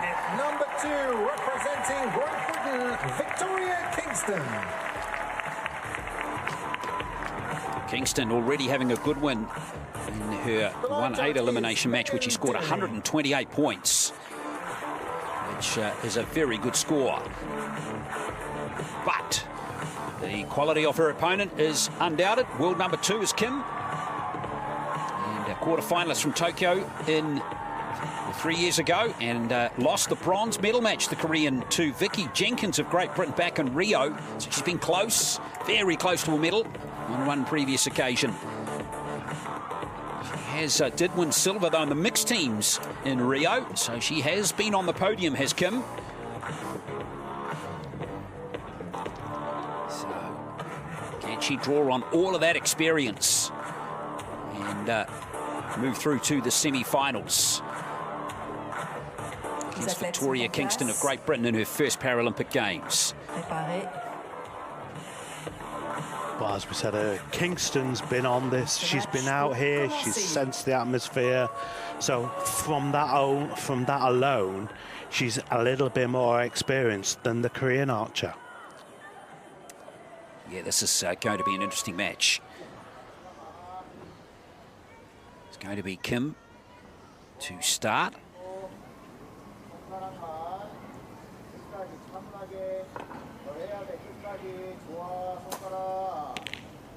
Strong start.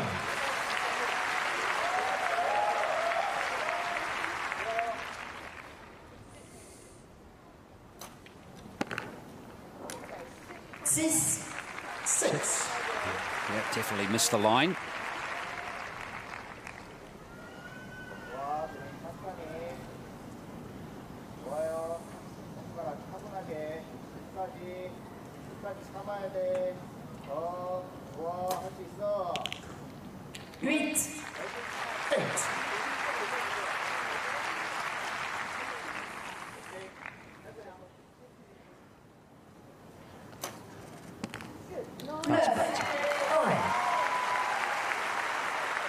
Kingston's got this very quick release.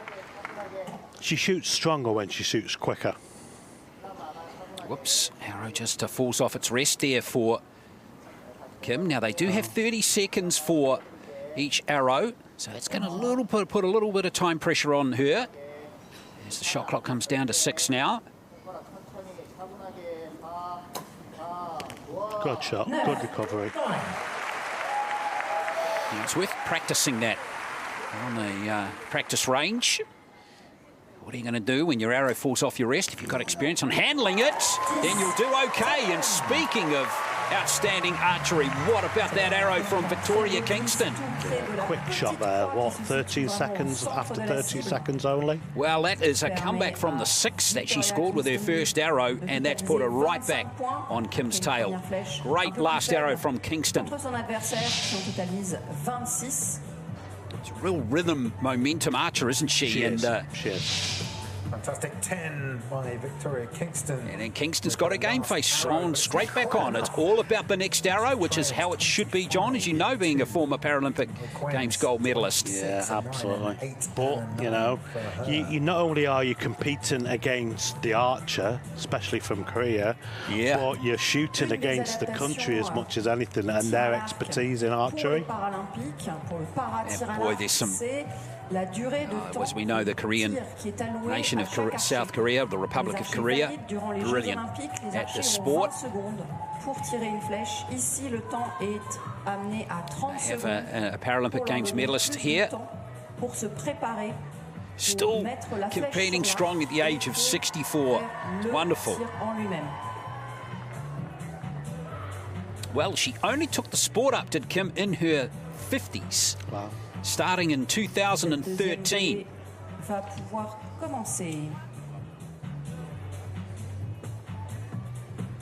And, you know, that's really neat, isn't it? She's from Gwangju. And yet this is her 3rd Paralympics.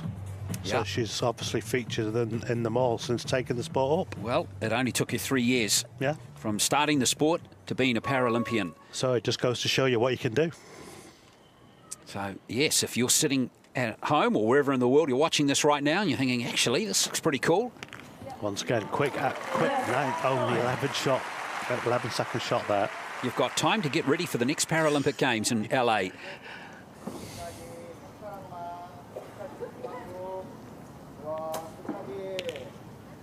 All even. Well, those arrows just drifting left a touch from Kim so far.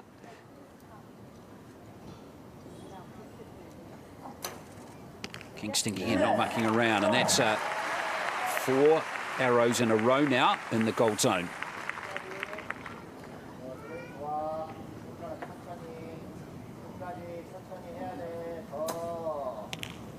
That's the best shot. You could see them really trading punches now. Yeah, great shooting.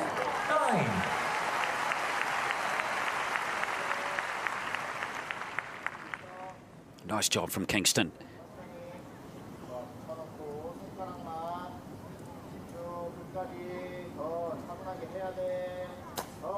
A little unsteady there with her left hand there, or left arm, as it drops into the 8 zone. So Kingston will outscore Kim by 2 in that end. And, well, it's still tight. It's just a 1-point game. All Kingston needs to do is work on that rhythm. You know, her average shot time over those 3 arrows was about 11 seconds. You know, that's quick shooting, but it's clearly paying dividends for her. Yeah, Kim doesn't quite feel in that rhythm, does she? I mean, she's obviously not going to release the arrow as quickly as Kingston. What you're looking for is the same setup and release every single time is what we're getting from Kingston at the moment. Absolutely. The Korean is strong on her shot, but she's just giving herself for the brain to take over and put that element of doubt into her routine. She trails by where Kingston is just up and away. To the 3rd end. And playing against a quick opponent, John, that's another question, isn't it? You know, you've got your own routine, and of course, you don't like to be hurried. You want to go through, and I guess with the 30-second time limit, yeah. You've got that opportunity, don't you, despite playing against a quick opponent? You don't get 30 seconds. If you've got you get 30 seconds on your own shot, but if you're shooting against a quick competitor, they're basically dictating sort of the rhythm of the round. So there's the challenges for you. But again, Kim should know how Victoria Kingston approaches her archery. She should. And she should be able to deal with it. Yeah, they shoot against each other a lot. At least they, you know, at least have had a discussion with her coach about competing against Kingston. 3rd end is underway. 8. So we just watched the shot clock now when Kingston shoots.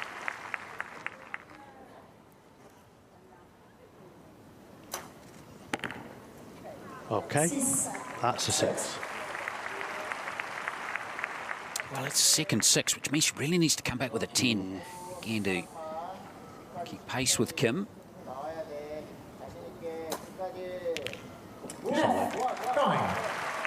Pressure's now shifted to Kingston. Let's just see if she starts to slow her routine down. No, still quick. Could be a 9. Correction, 9.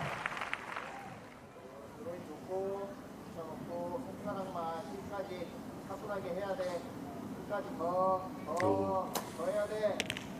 8, okay. 8. No 10s yet for Kim. Correction, 8.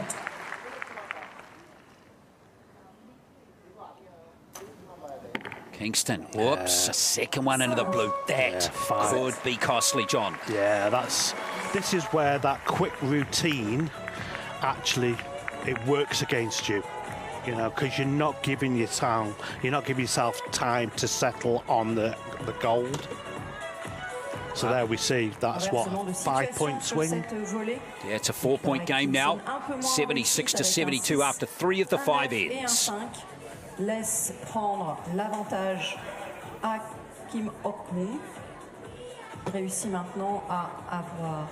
And now this is going to be interesting. All of a sudden, the body language between coach and archer is completely different. Yeah, it's weird how you pick it up, isn't it? You know, I'm sure, you know, before it came onto camera, Andrea Gales would have had words with Kingston just to get her back into the moment. 6, a 9, and a 5. But the body language, it's weird how it suddenly shifts. Going into the 4th. Whereas now the Korean coach is being down on her level, not talking down to her, always talking up to her. Okay.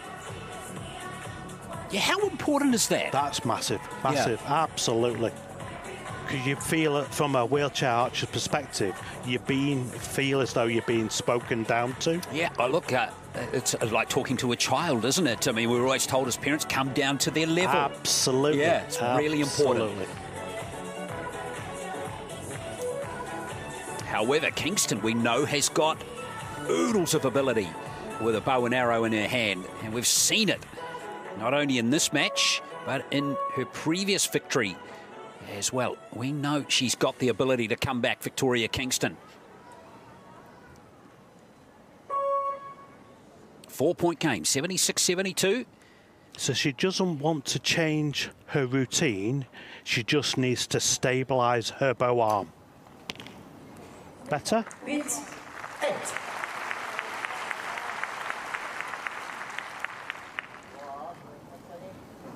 Well, for Kim, it's just carrying on now. Yeah.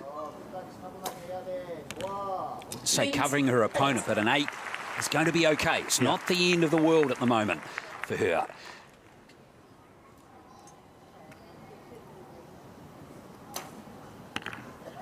Kingston's got to start applying some pressure now onto the Korean archer. Otherwise, she's just going to go through emotions and just match her opponent's arrows. 9. Very nice from Kim. All her scores have been 8s and 9s in this match. Yeah. Being nothing lower, nothing higher. It's consistency. There we go. 9.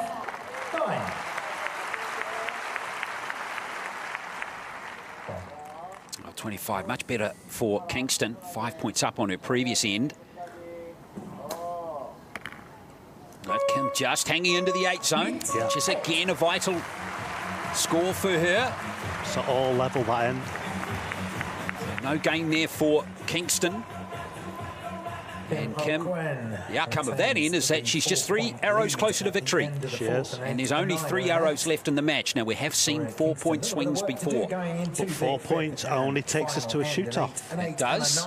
She trails on 97 to As we know, anything can happen in a shoot-off. Absolutely. 4 points d'avance pour notre athlète. And a shoot-off at this level, this match takes you into a medal match. So even more pressure. Well, you have to admire the consistency of Kim right the way through. All 8s and 9s.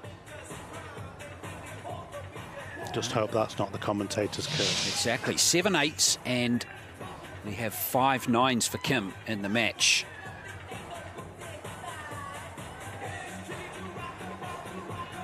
Oh, Kingston, we know she can put them in the X zone.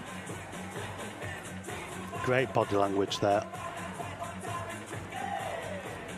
Well, this is why Victoria Kingston is here. This is all why you compete for these moments right now. Absolutely. Les archers sont en place pour cette 5e et We need a dernière volée 5-point qui va swing now. décider de l'issue de ce match. That's what the great British pair will be thinking for sure. Les athlètes Of course, completely different avant le for début the des Korean tirs. camp. Kingston's first arrow in this end is a massive arrow. She's got to apply some pressure. Got to believe that she can do it too.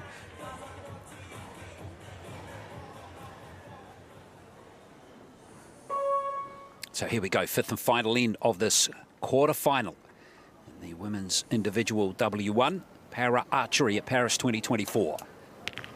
Great. 9. Just miss for 10. Couple of mil. But what a great arrow for her. Oh, she'd love her. One more point though, wouldn't she? Yeah.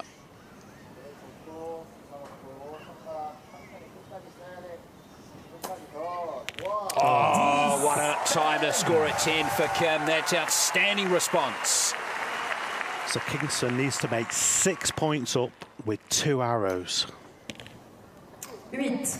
She gets an 8 with her second, but that 10 from Kim couldn't have been timed better. Might just have won it for her, that. Yeah. 8. Yeah, you can hear the encouragement from the coach as well. You can. This is a really solid performance from Kim Ok-gyum. Last arrow now for Kingston. It's an 8. Well, that means it's just a 4 or higher now for the Korean, and she is through to the last 4 here in Paris. Blue or better. And I'll do it. A 9. It's a good one there for Kim. A really excellent performance from her. Never looked like shooting a bad arrow in the match, did Kim Ok-Yeom. Superb example of how consistency can get you to victory. Absolutely. In archery. And there's the win for Kim Ok-Yeom, winning 128 to 122. The world number 2 goes through to the semi-finals. Congratulations to her. Commiserations to Victoria Kingston. But let's give a shout to both Well, the of our athletes. 64-year-old showed all the experience, composure and resilience you want to see in an archer. Yeah. Could be one of our oldest medalists at this year's Paralympics. Very much to admire about the way she went through that match. Nothing rattled her at all. Life experience there, I think. Yeah, well said.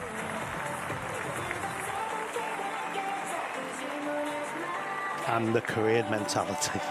Absolutely, and that 10 came at just the right spot. Her single 10 of the match, that first arrow in the last end, really did take the match away from Victoria Kingston, who did very well to get to the quarterfinals. But there's the winner, Kim Ok-Yeom of Korea.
Mesdames, Messieurs, veuillez accueillir les coachs, les juges et les athlètes. Ladies and gentlemen, please welcome the coaches, judges and athletes.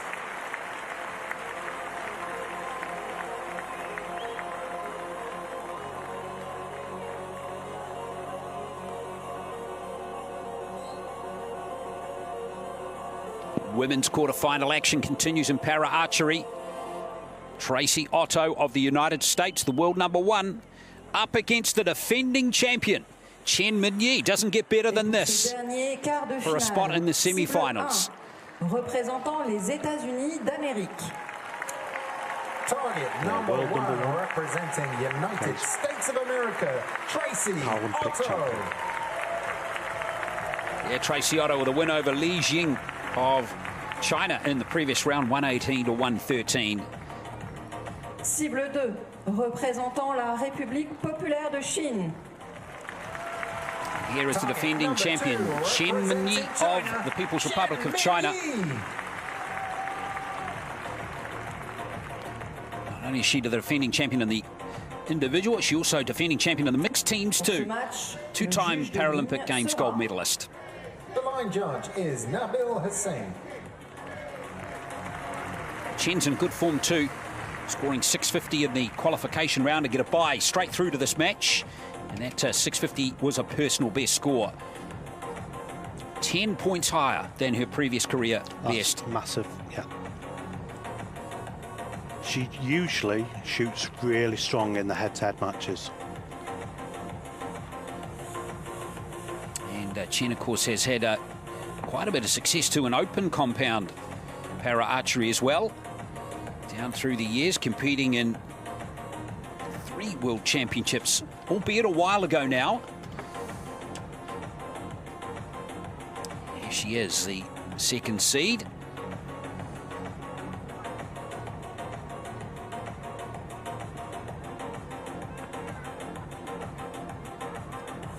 World Archery Para Championships last year. Chen finished with the bronze. Did win gold in the women's teams event. So she is going to be a contender for Tracy Otto. But Otto's got to believe I'm not the world #1 for no reason. Absolutely not. I can score big too.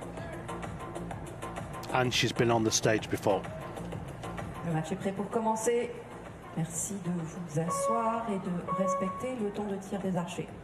So here we go, women's quarterfinal action. Spot in the last 4. Winner will compete for a medal here at these Paralympic Games in the W1 women's individual. Chen Minyi from the People's Republic of China to start us off. 8. Steady start. That's her first arrow on this in this arena.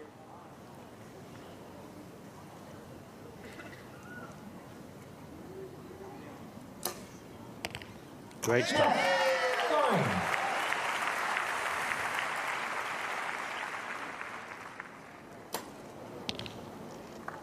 There we go. 8, 9. That lifts the pressure off her now. Yeah, gold scores in the bank. Yeah. Very quickly. Certainly adds the belief. And just as I say that might be undone just a touch with that 5 from Otto. All of a sudden, she's chasing. Oh, it's not over. Chen a bit. 7.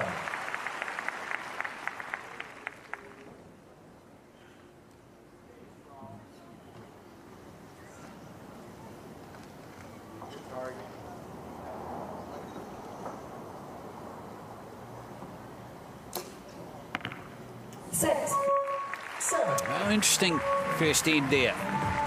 Signs of good signs for both archers. Chateau qui utilise un déclencheur 24-21. Chen with that 3-point advantage.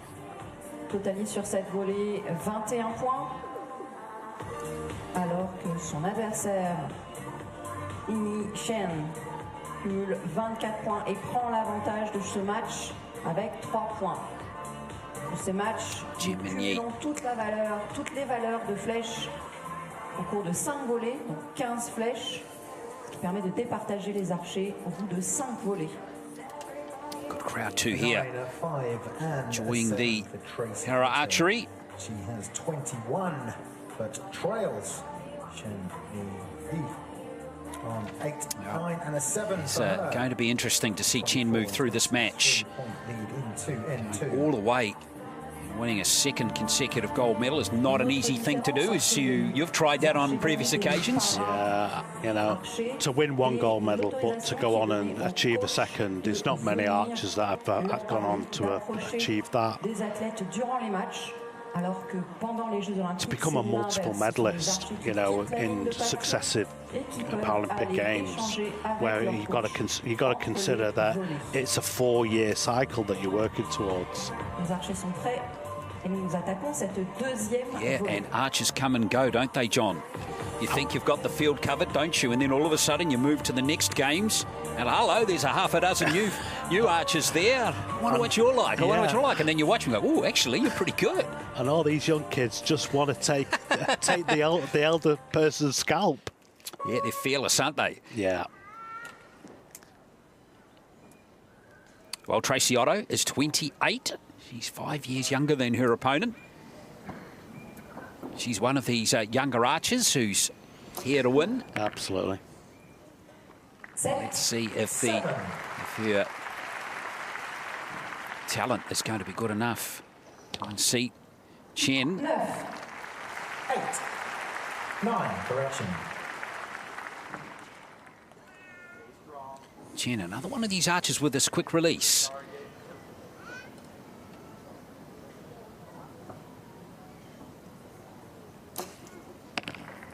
Yeah, quick release just it reduces the risk element. You know, you've got no time to doubt.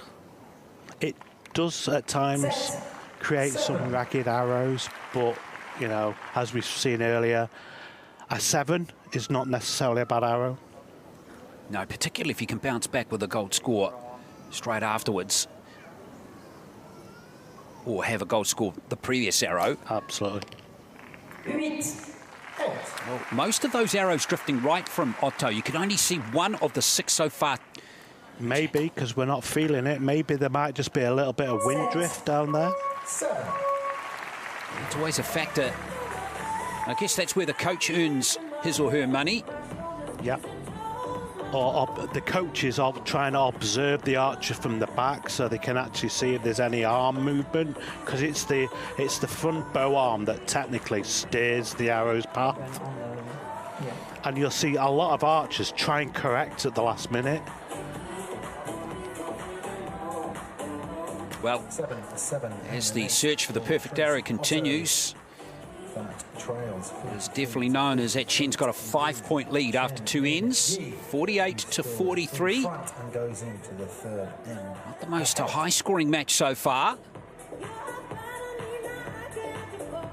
Chen with 2 9s from his 6 arrows so far, and Otto with 1. But score goes out of the window.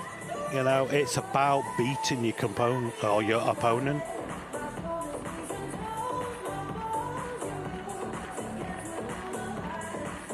It doesn't matter how you win, it's if you win. Yeah.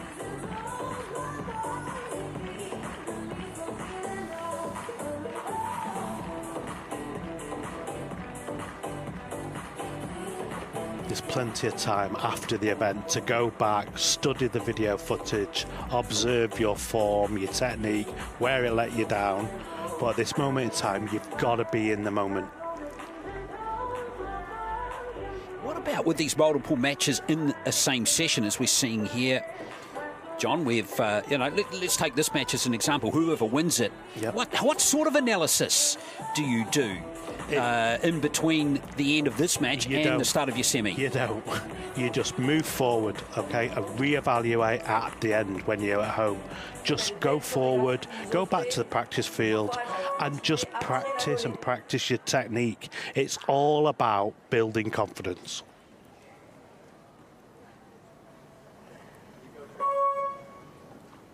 Third end now of this quarterfinal.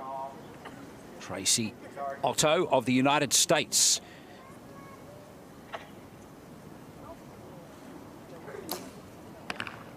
Well, there's been a slight correction. You can see with that score, it's actually just a 4-point game. One of those arrows from Chen have just dropped down to a 7. 8. 8. Yeah. As we can see, that Otto is reliant on her assistant to actually move her sight, where Chen is able to manually move her own sight, so she's in ownership of her sight mark. 6.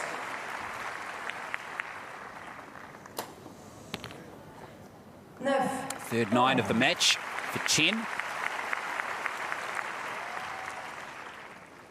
Otto just not able to get everything going at the moment. Just a 1-9 from her 8 arrows so far. Unfortunately for her, trend is going to continue. She needs that sight moving. Chen with that quick release gets an 8 again, but in the end, this is a nice game there for Chen, the defending Paralympic Games champion. She's moved ahead by 5 points in that end. That's very nice.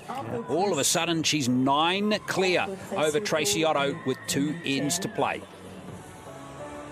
9-8-8. Well, this is now, John, becoming a massive challenge for Tracy Otto. It really is. She's got to leave it all out there now in this next end. Yeah, she needs a sight moving. And I don't know whether she's a bit reluctant to move her sight or whether she's just aiming off. So basically, rather than moving her sight down because she's going lower, she's probably elevating her bow a little bit higher.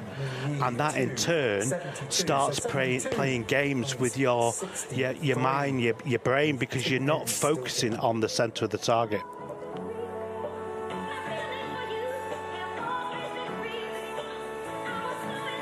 Again, all of those arrows drifting right, apart from the 1-9, yeah, which is, I don't know if that's ironic or She's just not being forceful enough on her bow arm. She's not actually steering the arrow by being more explosive on her bow arm. Let's see if she can correct that. She still has time. She does, but the time is narrowing. It is certainly narrowed with only 6 arrows left. And more importantly, she's trailing by 9 points. Technically, that's 1 arrow. And that's big. That's a big arrow. That's a big number. 1 arrow behind. 6 arrows is big, but it's still a time to get it back. But she really can't afford any room for error now. Tracy Otto, the world number 1.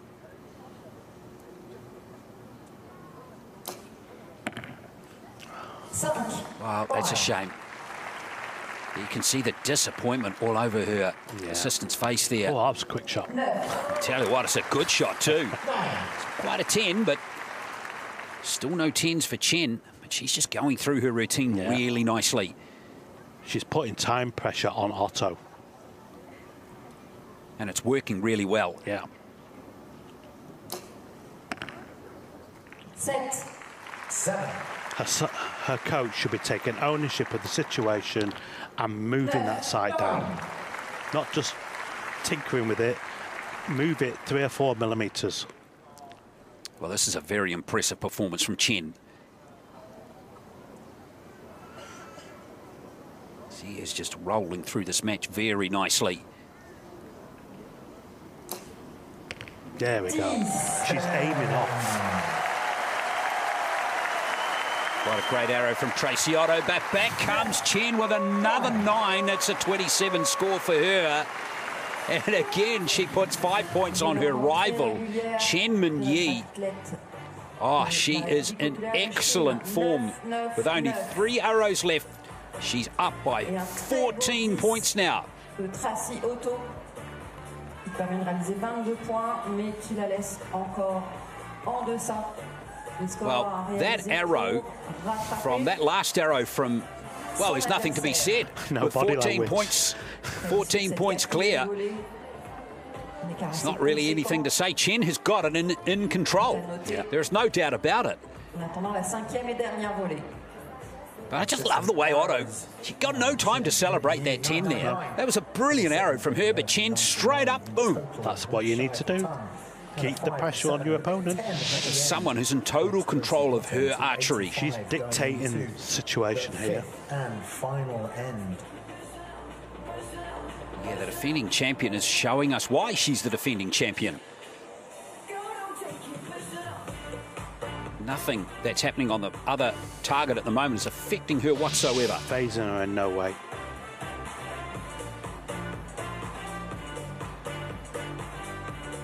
Chen Min-yi, Big screens, give us a wave 14 points clear with 1 end to go. Wave, there you go. Et coucou, mademoiselle. The way this match is going, even a miss from Chen might still get her the victory. Absolutely. Oui, coucou. Well, let's see if Tracy Otto can finish with a flourish. She needs 3 golds. Yes, and even that might not be enough. No.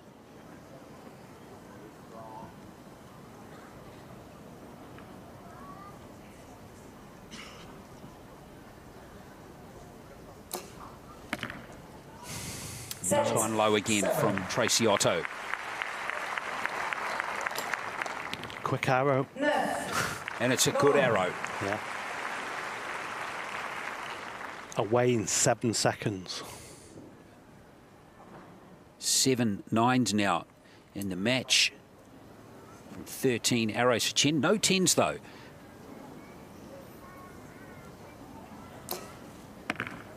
Set. 7. Otto's arrows are all low and right. Yeah, and she's frustrated. You can see a little shake of the head there. 8. Meantime, Chen, the consummate professional, just rolling through her arrows. Last arrow of this match. So the victory is secured here, well and truly for Chen. Unfortunately for Otto, she can't finish with a good score. Chen will want to finish with a 10. She doesn't. She finishes with that 8, but still it's a very good performance from Chen Min-yi. It's good enough. The defending champion. And she secures a very comfortable win over Tracy Otto in this quarter-final in the women's individual W1, winning by 124 to 107.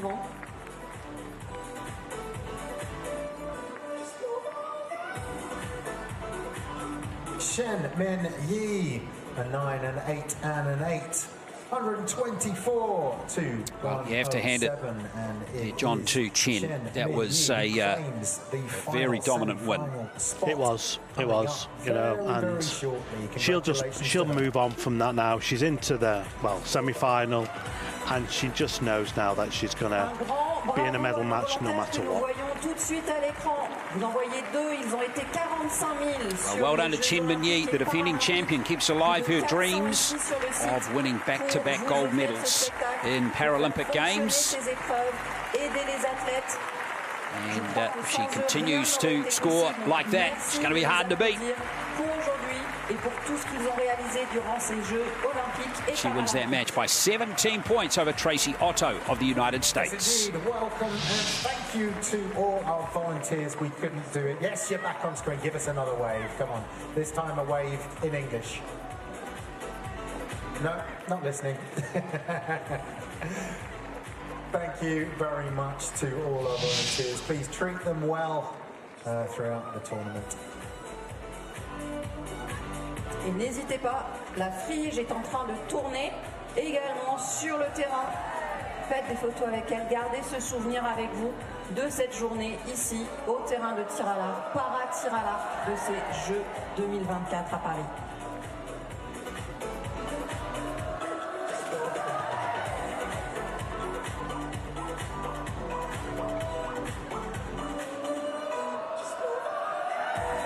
Oui, une là, allez la vague.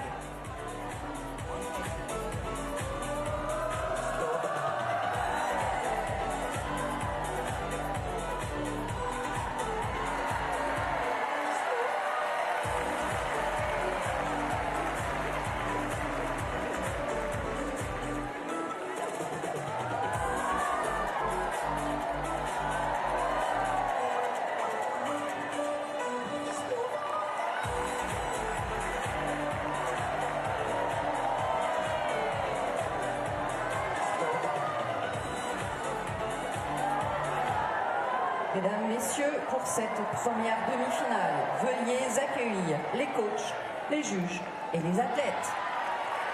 Ladies and gentlemen, our first semi-final. So please welcome the coaches, the judges, and of course the athletes.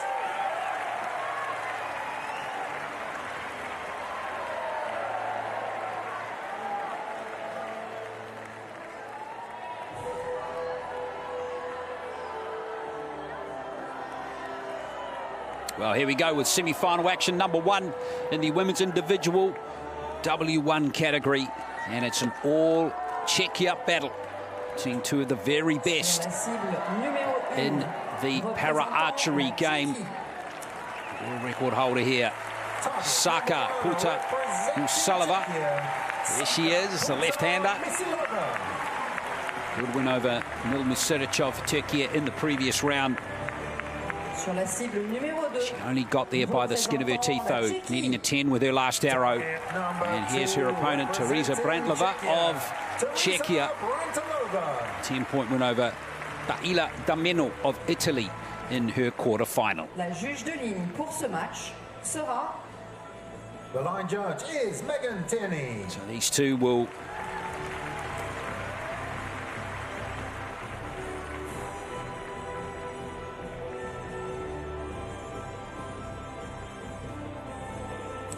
Deux athlètes, vous l'imaginez, qui se connaissent très bien, toutes deux représentantes de la Tchéquie.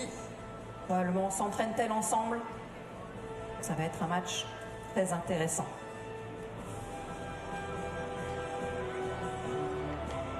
Well, both archers getting set here. Brantlova and Puta Musalova. This is a big prize for the winner of this match. They'll go through to the gold medal match. the loser to the bronze medal match.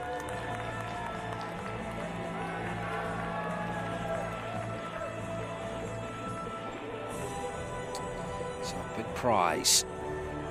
Both have tasted success in their careers today. Brantliver not yet medaling at a Paralympic Games, having been beaten in the first round in Tokyo, but Pulta Musilova is a silver medalist in both events in Tokyo, mixed teams and in the individual.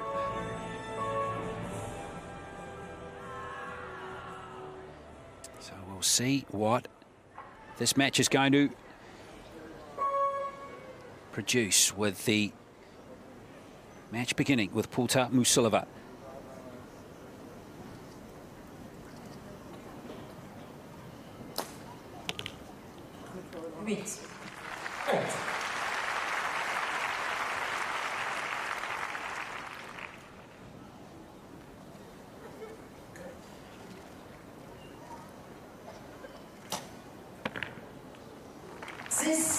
There'll be a lot of pressure.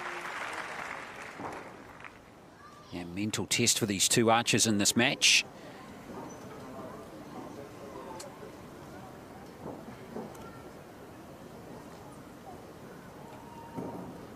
Who's going to best cope with it? Now, this is a long hold here. Not a bad recovery, as it's just grabbed the 9 line. Next possible 9. It's been starred an 8, so if you're watching archery, that means the target judge will analyse that arrow to see if it's just touched the line. If it has, it's a 9. 9. Nice comeback from Brantliver. She needed that after the 6.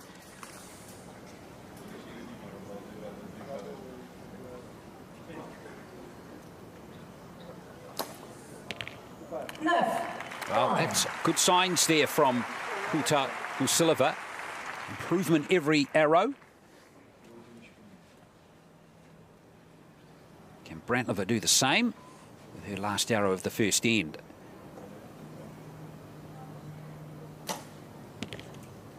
An interesting first end there.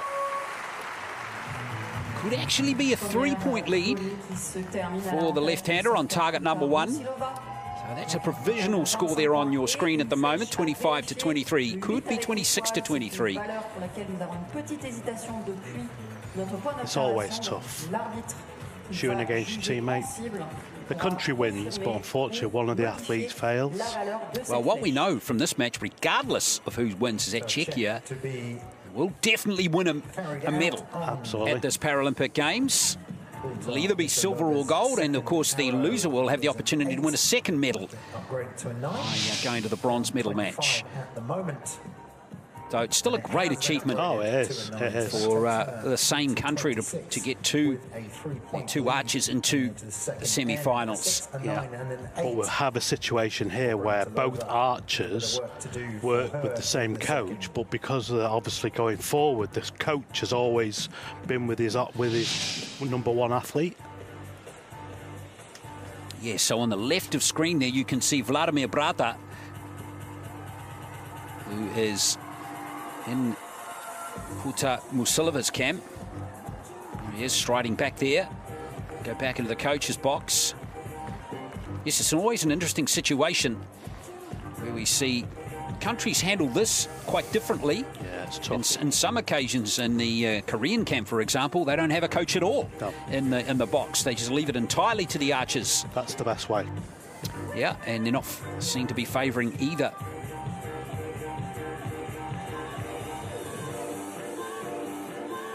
As an athlete, you're just trying to, you're obviously taking on board what the coaches are saying, because you understand the language, but you just got to try and put it behind you and just sort of think to yourself, they're just speaking a foreign language, not even sort of get engrossed in what the other coach is saying to his athlete. So second end starts down. You can see that arrow was upgraded for Pulta Musilova. It is a 3-point lead. Great start. Brantliver puts one in the 10 zone. 10. First 10 of the match. Nice start for Teresa Brantliver.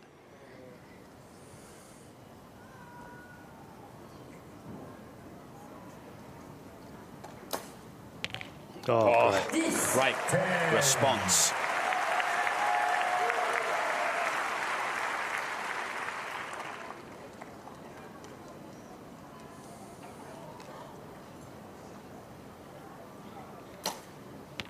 Oh, 10-10.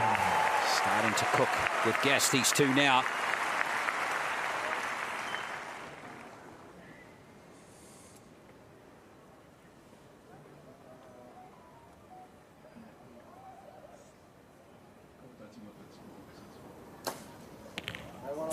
This is how to do it. Yeah, absolutely. Wow, how cool would it be if both of these archers could lock in perfect 30s? Brantliver with the first opportunity. Well, not to be, but still 28 is a great score. 7.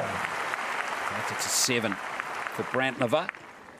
Now all eyes on Pulta Musilova. Can she nail this third 10? No. Neither as well. That's still a great end from both of them. 2 10s in there, John. You'll take that. Absolutely. You know, you look upon that, you know, 27, it averages out at 9 per arrow, and you'd take that all day long. 4-point game it is. Yeah. For Musilova after the second end. It's all about the internal bragging rights between the athletes now. Yes, with the added, I guess, addition of, you know, the small moment, small opportunity of winning a silver or a gold medal. Absolutely. Sprinkled on top. Yeah, yeah. But let's not forget, you know, we've also got the opportunity of in the mixed team medals matches for these guys. And you would never write against the Czech team. Yeah, they're going to be a force, aren't they?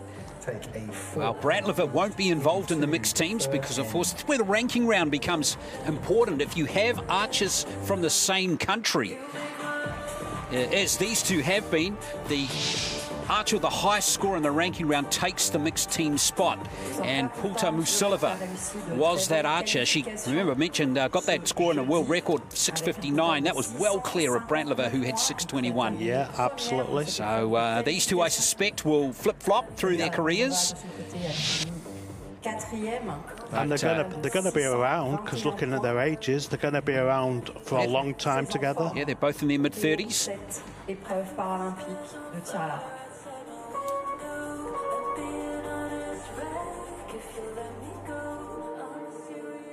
But right now, the mixed teams competition, you'd hope, is the furthest thing through their minds. It is. It's all about the here and now. And here's Brantliver with a 4-point deficit to make up. Still got 9 arrows left in this match.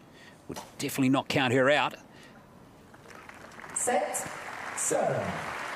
Has that grabbed the 8 line? No, 7.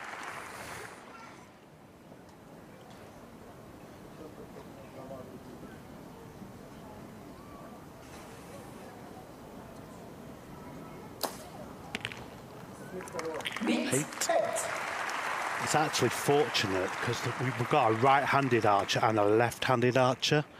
You can imagine if it was flipped the other way, they'd actually be facing one another. Yes, and that really does add a dynamic to a match, doesn't it? It does. At the moment, they're back-to-back, so they're not seeing each other. But when you're facing your opponent, John, I mean, how many... did that happen to you in your career? Many a time. Okay, so puts you under more pressure because you can observe what they're doing and you can pick up on their body language. That's when a lot of kidology comes into play. Well, luckily for these two, they're back-to-back this time. Brantliver with her last arrow now of end number 3. Great. Oh, so close, those last two to the 10s. But unfortunately, she's going to have to settle for 2 9s. Natural 10. Yeah.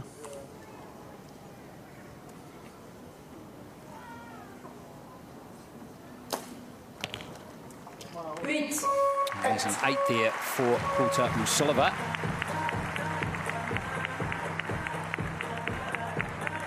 So Brantliver's last arrow's He scored a 10. Just wait for clarification on that one. So that's a provisional score. See the target judge just walking on to analyse the arrows now.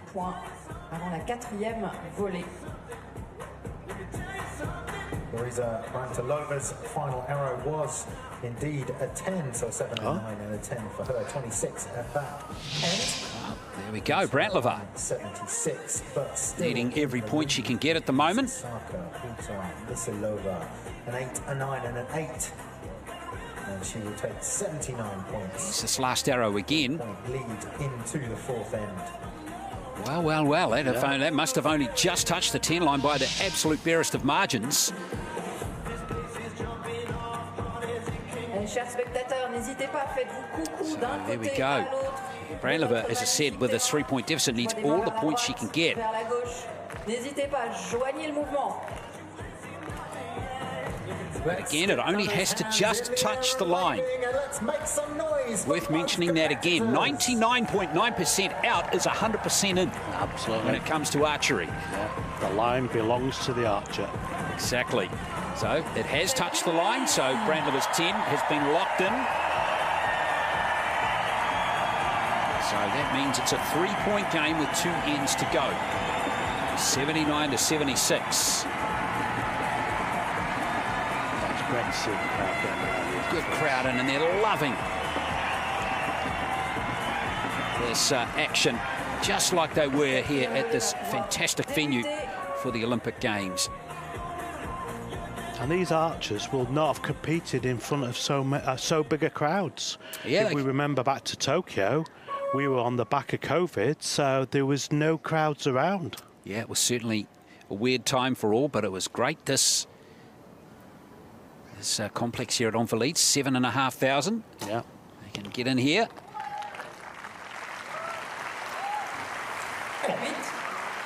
Brantlova opens that in with an 8. Now, 2 10s on the scorecard for Pultamusolova. Both in the second end. 9.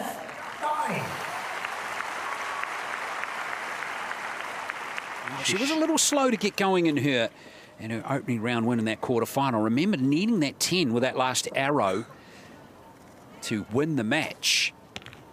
Here's a 10 from Brantlova. Great. Feels like she's Pultamusova's got that behind her now, and she's moving nicely forward now. Yeah.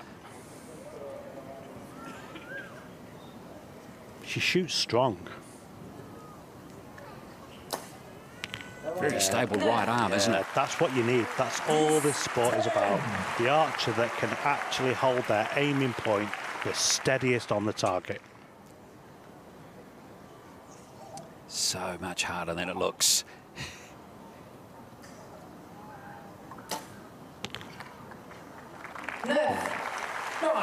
It's great shooting. It's tough. There is not much between these two, is there? No.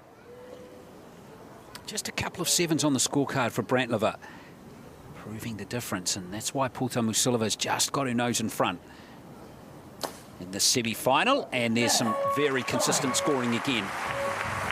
So that 4-point lead, lock that in with 1 end to go. Yeah, tidy end. All gold end. It's what you want. Well, you have to hand it to Pultamusolova. She's got 4 gold scores in her last 5 arrows. Nothing worse than an 8 on her scorecard. As I touched on just a moment ago, Brantlova's got those 2 7s. It happens. It's how you bounce back. If you get 7s, you need 10s. Well, she has 4 of them, Brantlova. Yeah. But Pultamusolova has 3. Just about to say 2, but there's a little X there as well. So 4 to 3. So these, just those 7s really show are the difference between these two. And when you're getting quality, 2 archers as we're getting now in these semi-finals now, 2 genres, there's, the margins between them are small. And as the scores go up as well, that margin gets even smaller.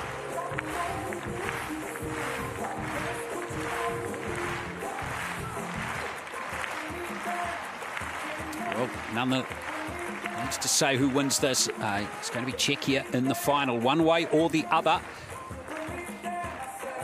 Can Brantlova overhaul a 4-point deficit in this last end? It will be some achievement if she can do it. This is where the emotions start to take over now. You know, you start looking at what is in hold for you. But you just got to focus on the job in hand. Just continue doing what you've been doing. Last end now of the semi-final here in the women's individual W1. Teresa Brantlova to go first. Great shot. Just love that, a couple of centimetres to the right. But 9 is not the worst. Now Saka, Pulta, Musilova.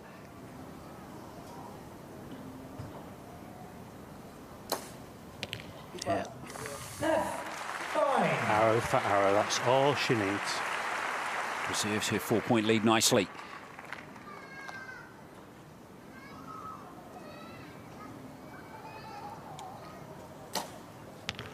Oh, 10. Brantlova is averaging a 10 per end. That's her 5th of the match. Oh, she'd love one more. Musilova is showing no signs, though, of scoring a low arrow at all. She's been really solid right from the start, and she's even more than solid there. She knows she's in the gold. Last arrow of the match here for Brantlova. Can she replicate that 10 with another? Not to be. It's dropped into the 8 zone. Brave challenge from Teresa Brantlova, but a 6 or higher is going to get the job done here for Pulta Musilova. And she will be in the gold medal match. Fancy a 9 here. Great. And it is a 9. Well done to Saka, Pulta Musilova. She is in to her 2nd consecutive Paralympic Games gold medal match in the women's individual W1. A fine achievement. She will get the chance to go for gold again at a Paralympic Games. It's a 4-point win for her over her compatriot Teresa Brantlova, 135 to 131. And a 9, and she finishes on 135 to progress through to the... Well, it's always hard beating someone from your own country.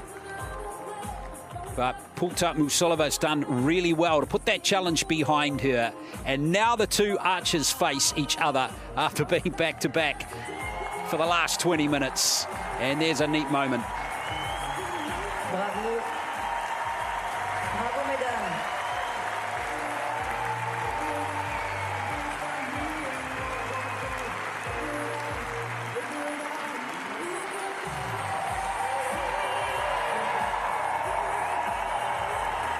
Let's give both our athletes one check. Well, that's what it's all about, isn't it? For Paralympic Games spirit coming through there, both with athletes and the crowd. Awesome. So Pulta Musilova through to the gold medal match, and Brantlova through to the bronze medal match here in Paris 2024. It's such a great feeling.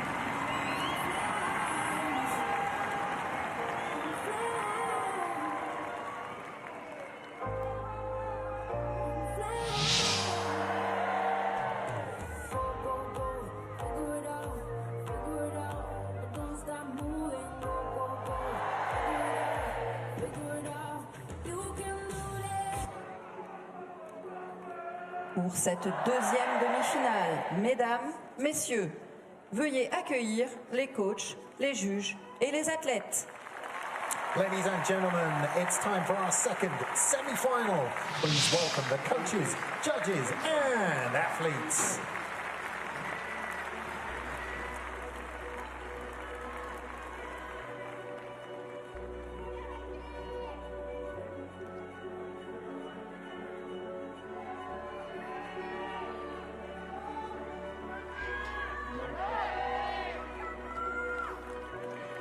Semi-final action of the women's individual W1 Para Archery at Paris 2024. And out come the two archers. Kim Ok-yum of the Republic of Korea. Number 1 representing Korea, it's Kim Ok-yum. There she is, the 64-year-old. Good win over Victoria Kingston from Great Britain by 6 points in her quarter-final. Cible numéro 2, représentant la République populaire de Chine.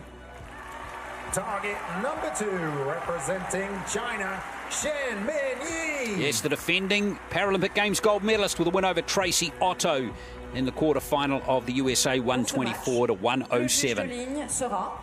The line judge is Pan Yu-Swan.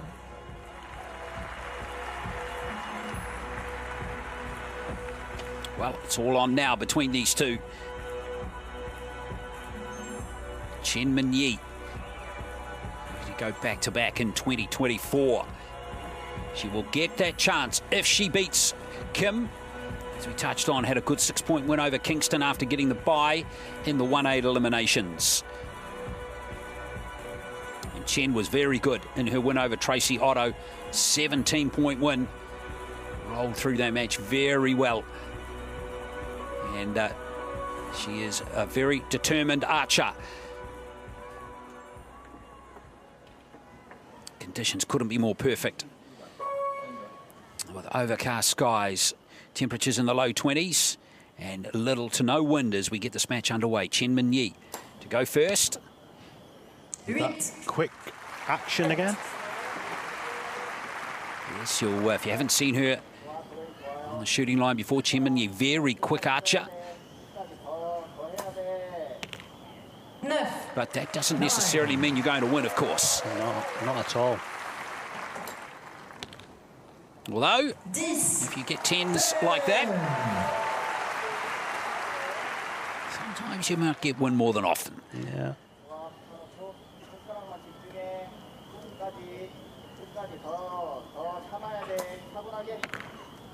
Set. 7.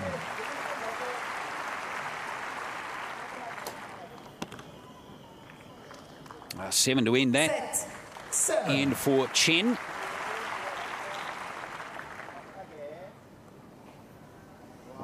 Chance here for Kim. She can nearly 10. Arrow's falling off the rest again. That's nerves, that. And again. She's running out of time. Oh, she's still got time. She's got 8 seconds. Going to cut it fine here. Oh, what a shot. Come on, how good. 10. Dead center. Excellente dernière flèche. Presque au centre exact de la cible pour notre participante de Corée, Kim Ok-yum,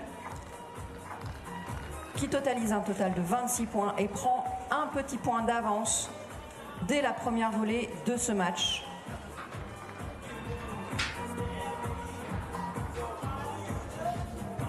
A big 10 for Kim Ok-yum. A 9, a 7, and a 10 for her. 26, she takes 1 point lead into N2. 8, 10, and 7 for Shen Min-yi. Nothing in this.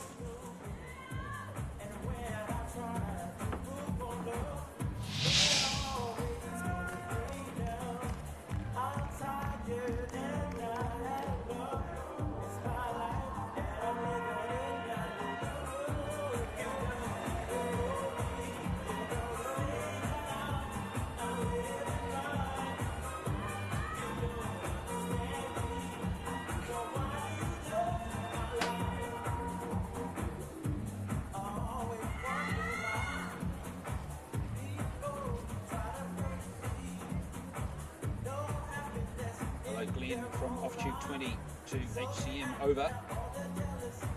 Well done, Gwen.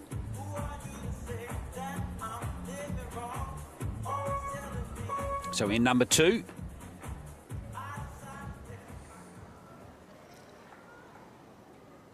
So 1 point game at Chen, the defending champion, behind her Korean rival.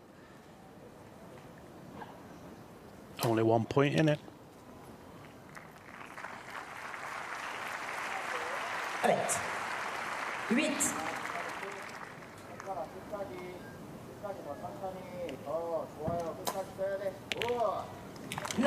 Maintaining that lead. Oh, she's unflappable, isn't she, Kim? She is, yeah. The Chinese lady just needs to slow herself down.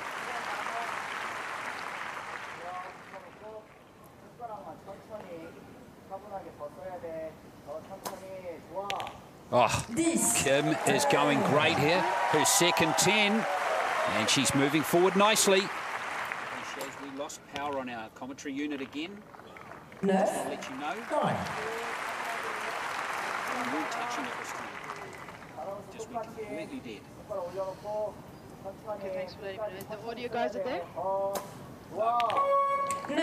Well, it's a 9 to end for Kim, but it's a very solid set or end of archery there.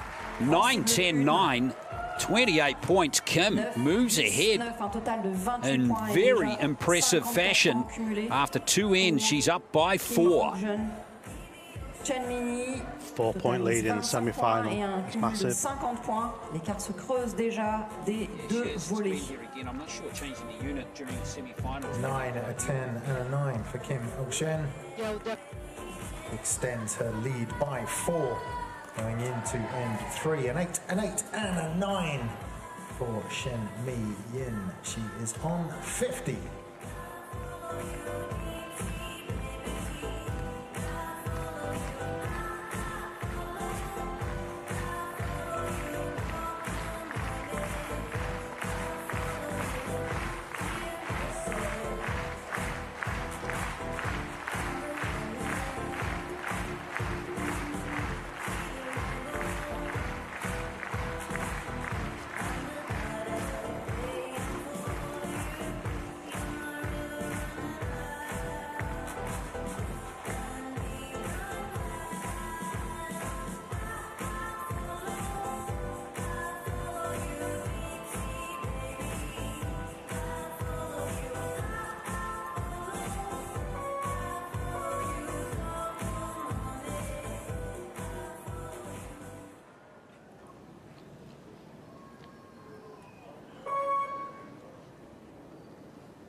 So, third end now. Kim up by 4.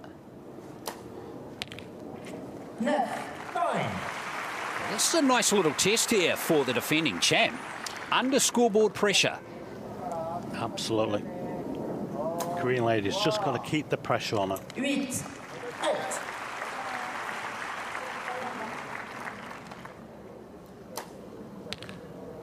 Well, there's 10. Finally from Chen.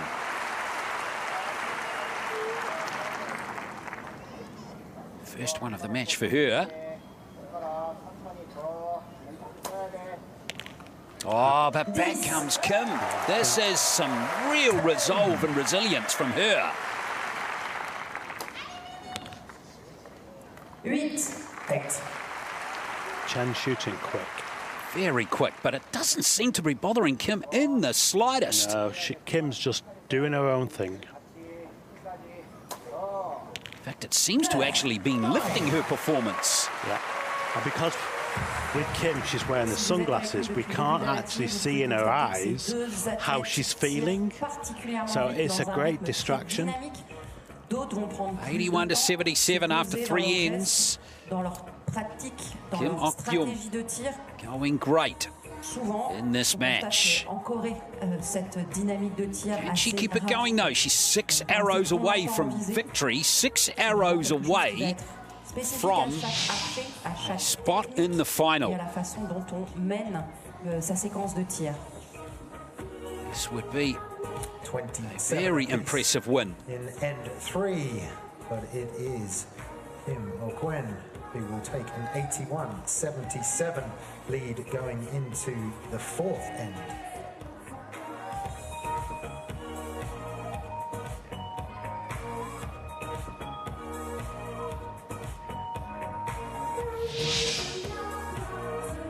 Well, so far Kim has 3 10s. She's averaging 1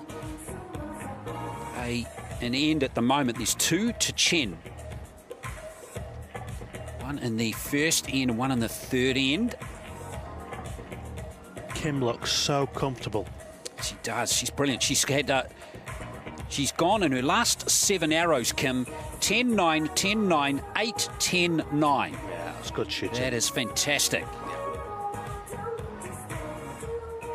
This match isn't over yet. Chen, we know she's a fantastic archer. But now she's in a real battle to try and make the gold medal match. Oh, great start in the fourth end. Chen knows she's in a match now.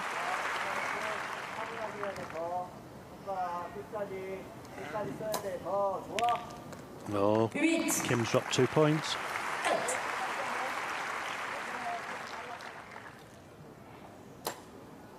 Oh, this is how to do it. Chen now starting to flex her muscles. Paralympic champion.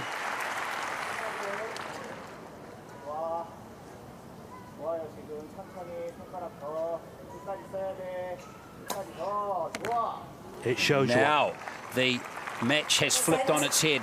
Chen has her nose in front, and could she get a perfect score? Well, it's not to be, but it's still an 8. 2 tens. Piles the pressure on. But as we've seen in this match, Kim has responded. Just scrambling to get set for that last arrow. She needs a gold. And that right there means we have a tied match with 1 end to go. 4-point swing in the fourth end. It's 105 apiece.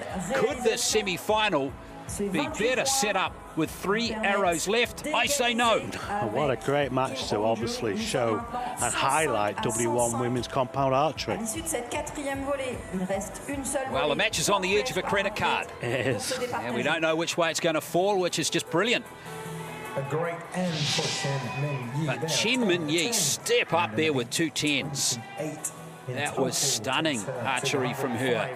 And 105 is where Kim Ogren is sat as well. Or if we're tied at the end of this end, we'll go to a 1 arrow shoot-off. And final end.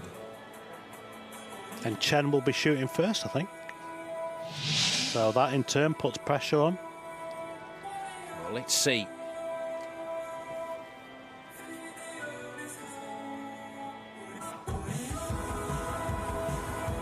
See how this is going to unfold. This is going to be a drama-filled last 3 arrows in this semi-final of the women's individual W1. Chen Min-yi, the defending champion, on the right of your screen there. It's Kim Ok-yum of Korea. One thing we're certain of, it'll be a quick arrow. It will be. Let's see what Chen can do here. Which of these archers is going to compose themselves better and get to the victory? To 9, so not the worst score there for Chen.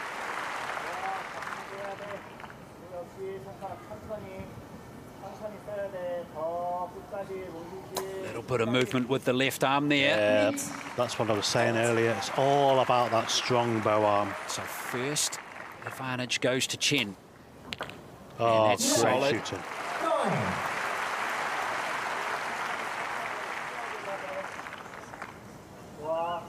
Now here's Kim. That second arrow.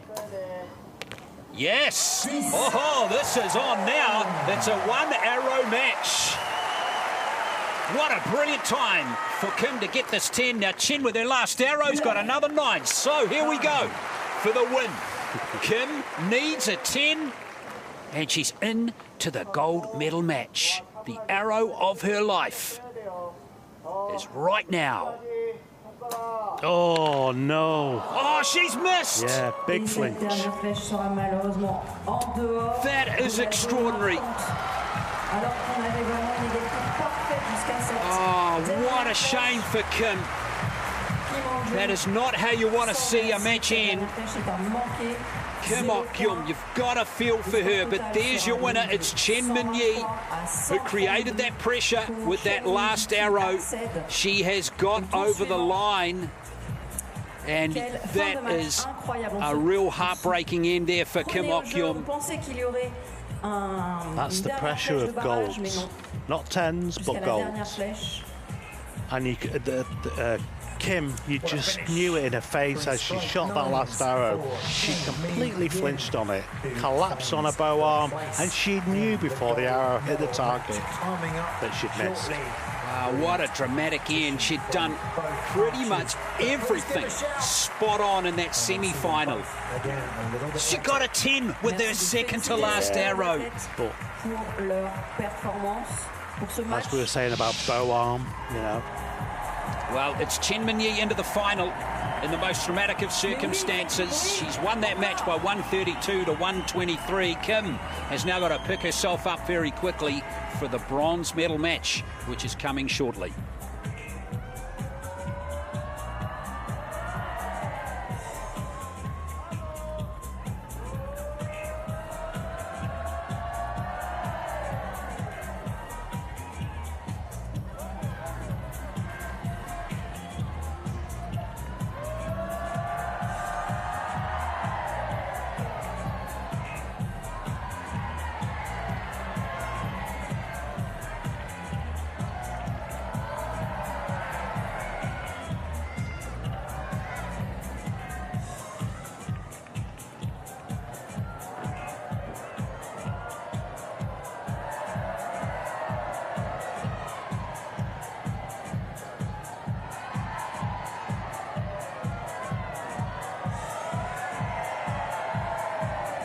Quelle belle hola, quelle belle vague vous nous offrez.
Mesdames, Messieurs, pour ce match, pour la médaille de bronze, veuillez accueillir les coachs, les juges et les athlètes. Ladies and gentlemen, it's the bronze medal match. Please welcome the coaches, judges and athletes.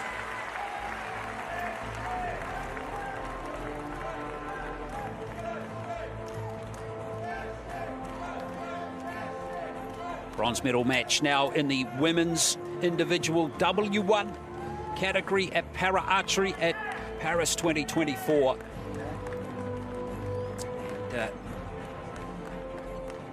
This is going to be a terrific contest between Teresa Brantlova of Czechia and Kim Ok-yum of the Republic of Korea. Cible numéro 1, représentant la Tchéquie.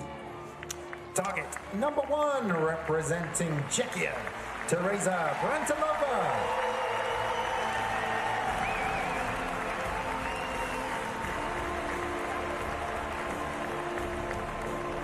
Cible numéro 2, représentant la Corée. Target number 2, representing Korea, Kim Ok-yum.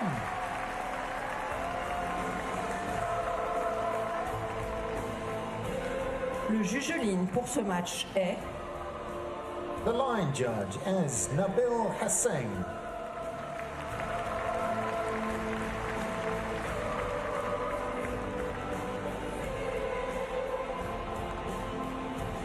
So here is the records for both of these archers. You can see the win there over Paila de Meno for Teresa Brantlova in the quarterfinals, losing that semi-final to her compatriot Saka Puta Musolova by 6 points, by 4 rather. And there is the results for Kim Ok-yum. Good win over Victoria Kingston of Great Britain. And then that loss to Chen Minyi of China in the semi-finals, which went down to the wire despite that score. Kim just missing with her last arrow. What a shame that was for her. Can she recover from that heartbreak? That's the question. It's always hard picking yourself up after a semi-final loss, but that is her challenge now. She's got a bronze medal to win for her and her country. Kim is competing in her 3rd Paralympic Games. Quarterfinalist in Tokyo. Lost the bronze medal match in Rio, did Kim.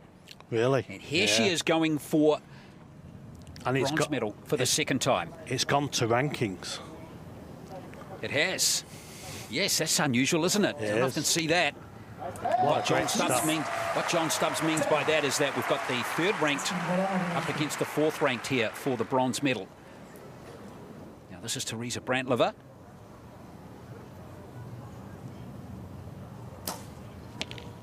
Who's greatly improved her performance from Tokyo. She lost 1st round. She's into this bronze medal match. Some close 9s there to start with. Feeling on that first arrow, does it look like a 10, John? 9. Okay.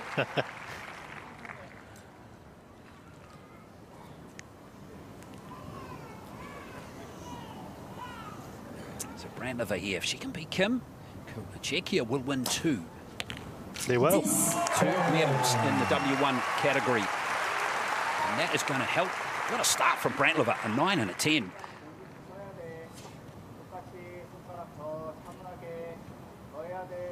Oh. Wow. Well, that was a movement which we didn't expect from Kim. She recovered all right, didn't she? She's got to put it behind her.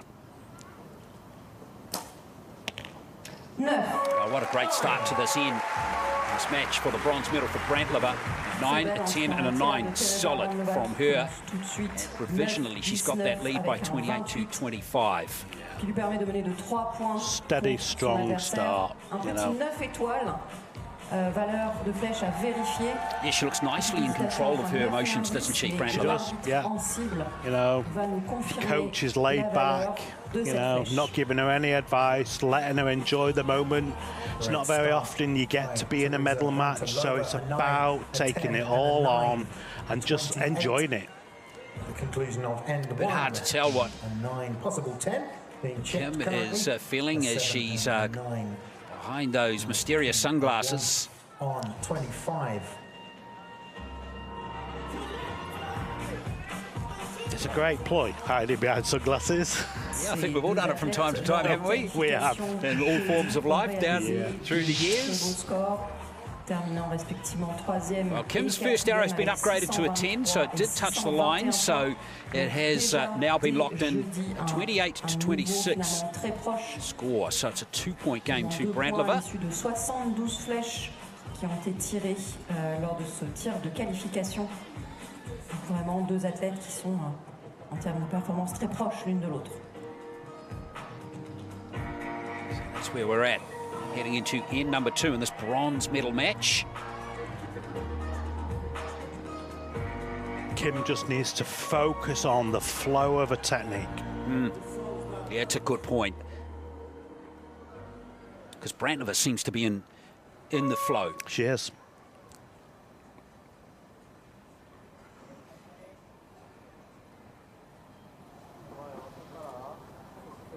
So in number 2, this bronze medal match. Oh dear. 6-6.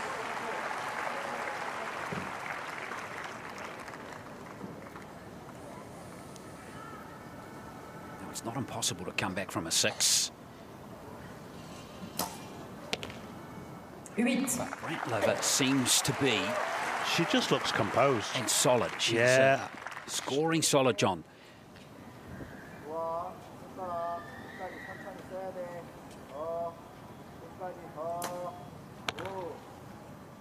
8. Still a bit of movement on the Kim shot. Brantlover just looks solid.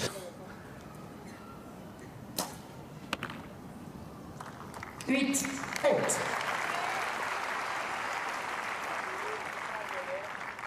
Nice little 4-point lead for her at the moment.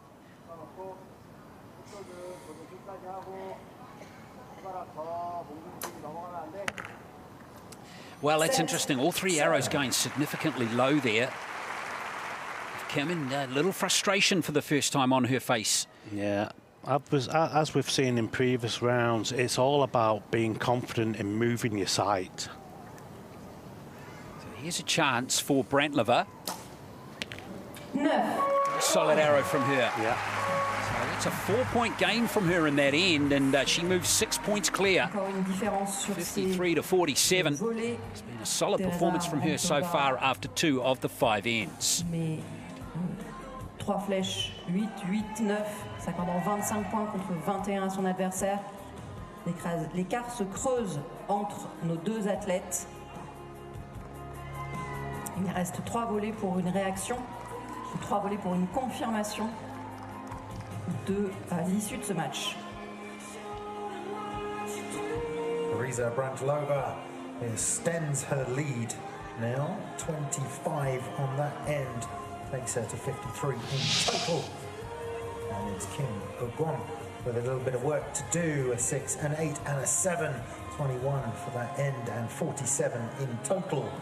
Going into the 3rd end.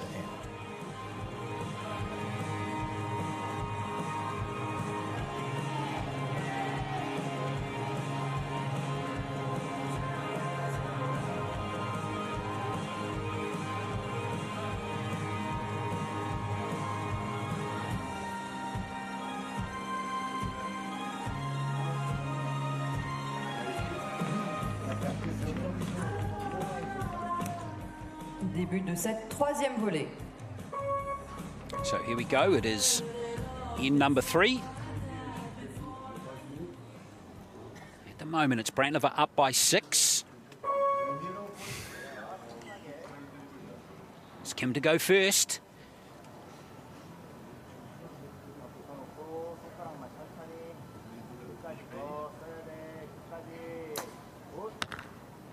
Well, 6-point margin at the moment, John Stubbs, and it's a moment now for her, isn't it? Yeah, she's finally moving her sight, Kim.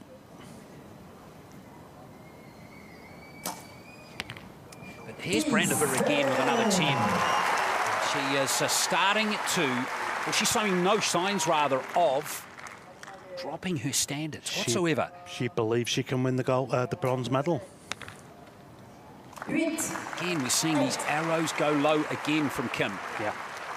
She's just not expanding through the shot.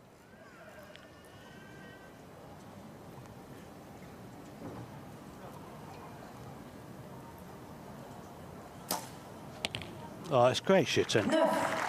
Mentioning now, she's basically an arrow clear, this Brantlover. Kim now running out of arrows to mount a comeback. Any sort. There we go. That'll build the confidence. That will definitely build the confidence. Indeed. It's just gone to prove that moving her sight has benefited her. Last arrow now of the 3rd end. And again, it's nothing but gold from Brantlover.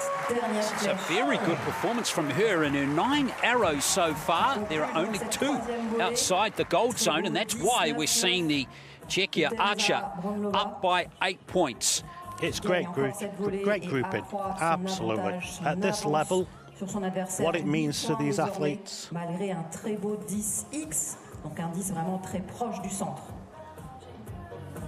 Brantlever, just that, got 10, that a 9, solid and a 9 takes Brantlever body language about her at the moment.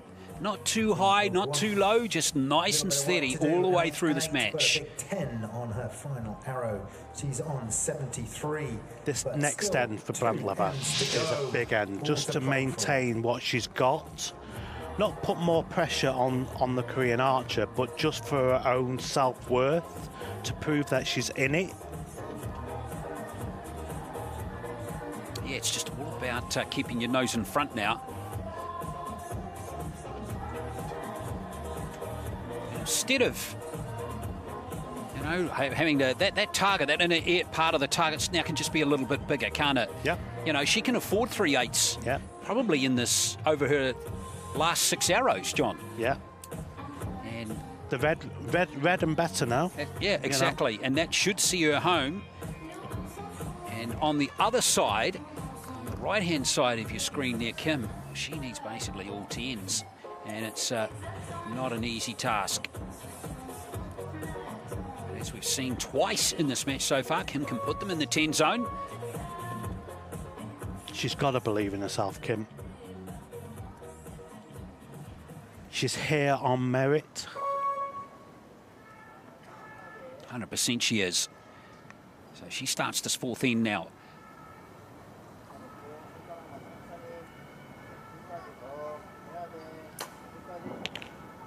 Better, 9.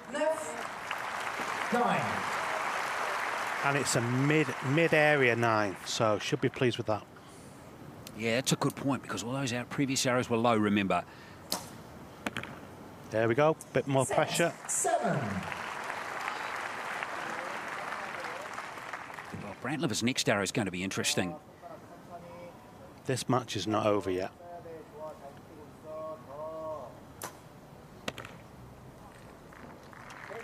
The horizontal is all good. Yeah. It's the vertical that time.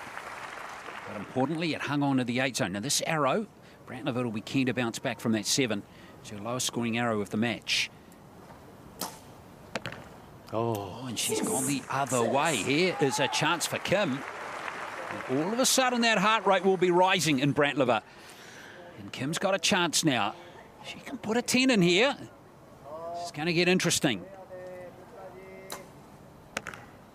Oh, unfortunately for her, it's a 7. She's back to what she was in the previous end. Brantlever will be feeling a heartbeat through a bow arm now. It's all about keeping a composure. Exactly, just going back to what she was executing before.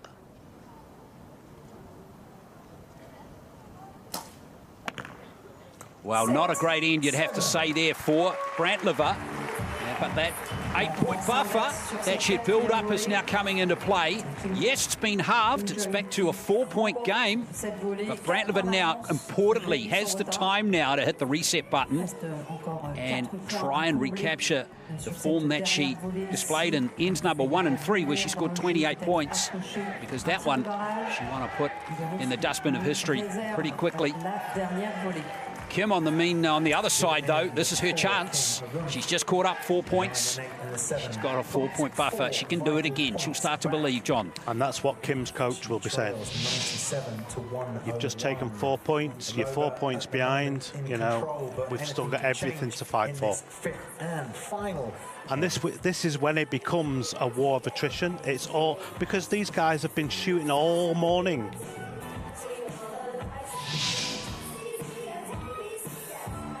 There's still a lot to play for here. Is Brantlever going to free the reins again? Go back to what she was executing earlier. She's going to tighten up more. A little bit more breeze about, but some of those trees in the background just a little bit more. That breeze will start playing mind games. You'll start noticing it more. Because obviously this is the final end. This is the end that means everything to these athletes. Well, all about mental execution, composure now, with a bronze medal about to be decided in the women's individual W1 para archery category here at the Paralympic Games. Kim Ok-yeom of Korea. Go first. She's trailing by 4 points. Score at the moment, 101 to 97 in favour of Teresa Brantlova of Czechia. Kim has been here before. In Rio in 2016, she lost the bronze medal match. Here she is, the 64-year-old, trying to haul back 4 points in this final end. 8. Brantlova's just come off an end of just 20. Let's see if she can get back into the gold zone. Oh. 7. Well, there's a 1 point gain with 2 arrows left. Pressure. Needless to say, Kim would love to get one in the 10 zone right now. Oh, it's just missed the 9 zone. There's some red there between the top of the arrow and the bottom of the line. Big arrow. Well, Brantlova's gone 7-6-7-7 in her last 4 arrows. Oh, yes! Big score there for Brantlova.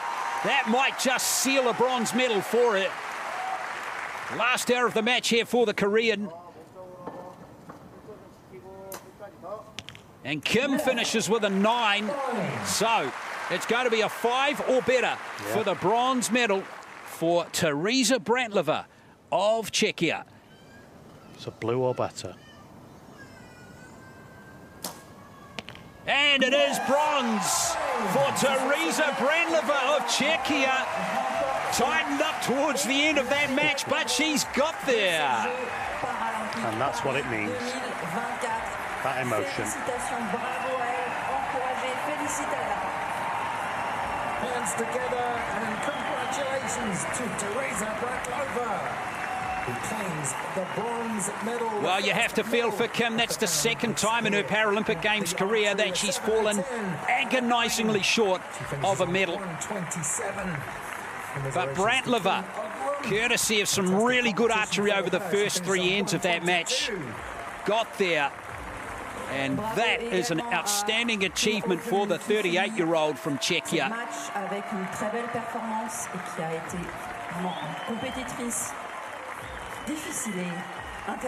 A win for her in the bronze medal match, 127 to 122 over Kim Ok-yeom of Korea. And it's celebration time right now for Brantlova.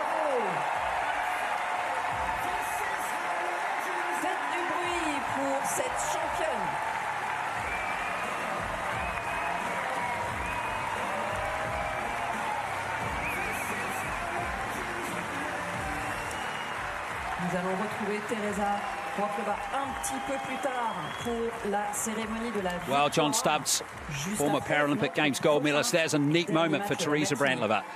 You've just got to soak it up. It's a great feeling. Any medal in any championships, but the Paralympics just makes it extra special.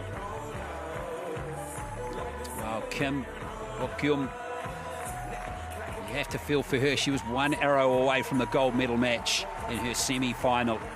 Sport can be pretty tough. It's ruthless. It is tough and ruthless, but there's the good sign for Brantlova. She's had a wonderful W1 campaign, and the arrow to seal it. Those last 2 arrows from her, a 10 and a 9. That 10 now basically sealed the bronze medal. And it's a lovely way for her to end with the match with 2 gold scores. Yeah, flood of emotion. That's what it means. And that should inspire people to get involved in this sport. 100% it will. So there we are, the bronze medal to Czechia. Will they add the gold to their medal collection here in the women's W1? We're about to find out shortly. With the gold medal match coming in just a moment.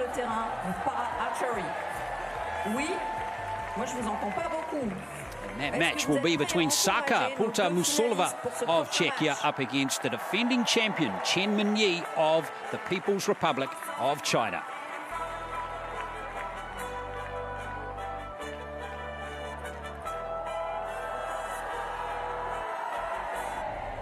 Mesdames, messieurs, pour ce match pour la médaille d'or, veuillez accueillir les coachs, les juges et les athlètes. Ladies and gentlemen, it's the gold medal match. Please welcome the coaches, the judges, and the athletes.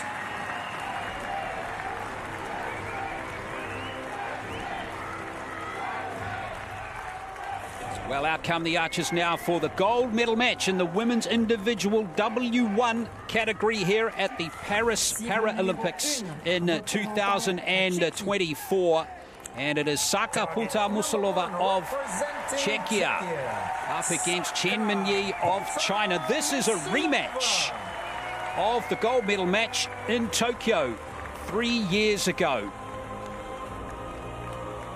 Both archers have been in outstanding form. And there is the defending champion, Chen Minyi of China. Target number 2, representing China, Chen Minyi. Score in that final 3 years ago was 142 to 131, so it was decisive. Chen Minyi with 142, that's very close to the Paralympics record of 144 in this category. So it's all set up. John Stubbs is with me, the Paralympic Games gold medalist from Beijing 2008. And there, John, are the results. And, well, it was a close call in that quarterfinal. It was. Puta-Musolova needed a 10 with her last arrow. And she got it. And she nailed it. Yep. And there was drama in that semi-final win against Kim Ok-yum for Chen. Kim stepped up with her last arrow, unfortunately needing a 10 to win it. Missed. Yeah.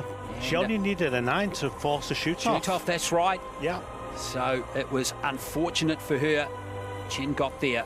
So these two they've had some challenges to get to this gold medal match. Yeah. It's a great spectacle for the W1 class, you know, obviously the W1 bow. Yeah, we'll get into just a quick summary of the differences between W1 and compound in just a moment, because both these archers are using compound bows. So here we go. It's the gold medal match in the women's individual W1 Paris 2024 Paralympic Games. Saka Puta-Musolova of Czechia to go first. 7. And a rematch of the gold medal match from Tokyo 3 years ago. Chen Minyi of China. Oh, starts off with a beauty. So, John, quickly summarise the differences. Yeah, it's different to the open compound bow. This is limited draw weight of under 45 pounds. We have a recurve sight, so no optical aid, so it's just a glass lens, and no peep sight. And it's worth mentioning too, the archers are shooting from 50 metres. But we're under the compound scoring system. Yeah. And that target size is, of course, much bigger than a compound scoring target. Yeah. A cumulative scoring, so it's the best of 150. And these 15 arrows are split over 5 ends, so we can see that last arrow scored by Puta-Musolova. 2 sevens, and it's definitely advantage to Chen after the first end. She's got a sizable 5-point lead after the first 3 arrows. That's big for her. 28 to 23. X99. Très belle entrée en matière qui lui permet Musolova with 2 sevens there, John. That's putting herself under pressure. Yeah, that's not the start she wanted. 7, 9, 7, 23 points. She's done well by obviously setting a Paralympic record, a world record, plus also a Paralympic record for the qualification round. Yeah, that was recently 6:59. A 7, a 9, and a 7. That was an outstanding achievement.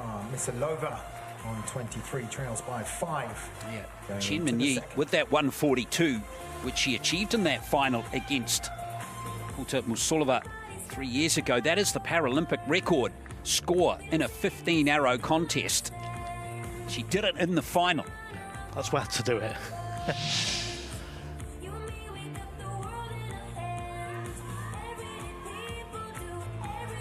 Well, it's going to be Interesting dynamic already in this match, with Pulta Musulova already trailing by 5 against the defending champion.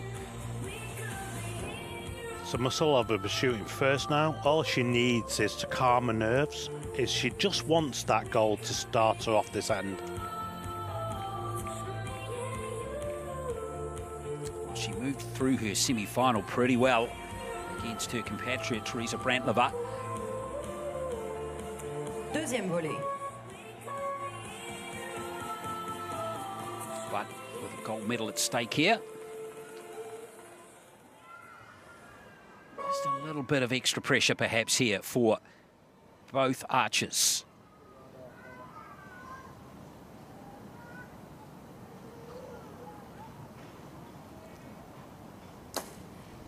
There we go. Nice start there for her.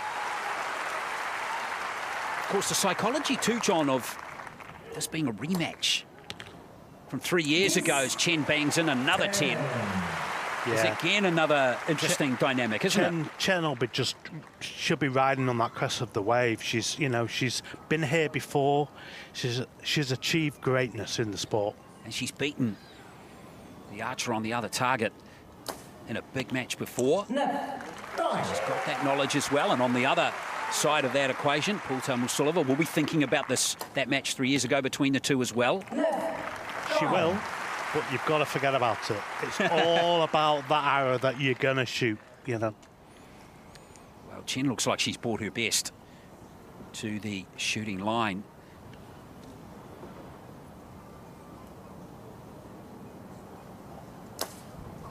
Solid. Looks like it's grabbed the 10 line for her first maximum. 9, possible 10. And Chen, for the first time, misses the gold zone with her last arrow in the second end. 8. So could be a gain there for Musulova. Those scores, or the score that's about to appear on your screen here now, is provisional. So it's 55-50, but it could be 55-51 if that last arrow has grazed the line. From your expert archer's eye, what do you reckon? I'm going to say it's in. It looked like it grabbed the line, didn't it? Yeah. And Kim's not going to change anything. She's been shooting so quickly. You know, she's got that fluidity in the shot. It's something that all archers are striving for. Yeah, she's a joy to watch, Chen. She just gets set, executes, away she goes. And it was Chen Mi-yin on that occasion, and Chen Mi-yin, who is currently leading. Yes, you're right. The fluid nature of her setup and release is awesome. But it's all to play for. This could still go either way.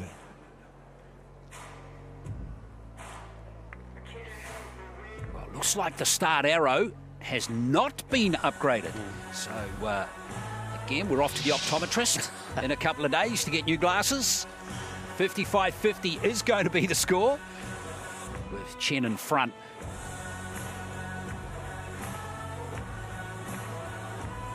She preserves that 5-point lead that she earned in the first end. Wonder if those 7s from Pulta Musulova in that first end, those 2 of them, just going to be the handbrake for Czechia's Saka Pulta Musulova as we move through this match. They might just haunt her, but she should forget about them. Well, she can score big. As we mentioned, a world record score in that qualification round. 6:59. Is starting to be more like it. 4 9s in a row now for her. Back comes Chen immediately. 9.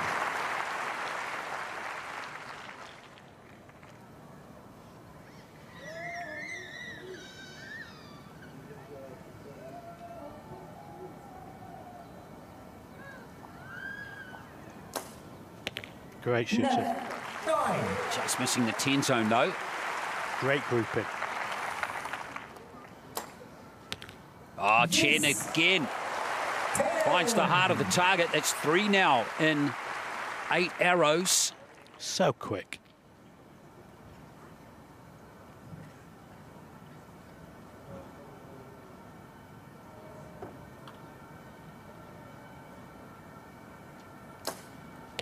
Oh, great. 9, peut-être 10 à vérifier par l'arbitre. Yeah. 9, possible 10.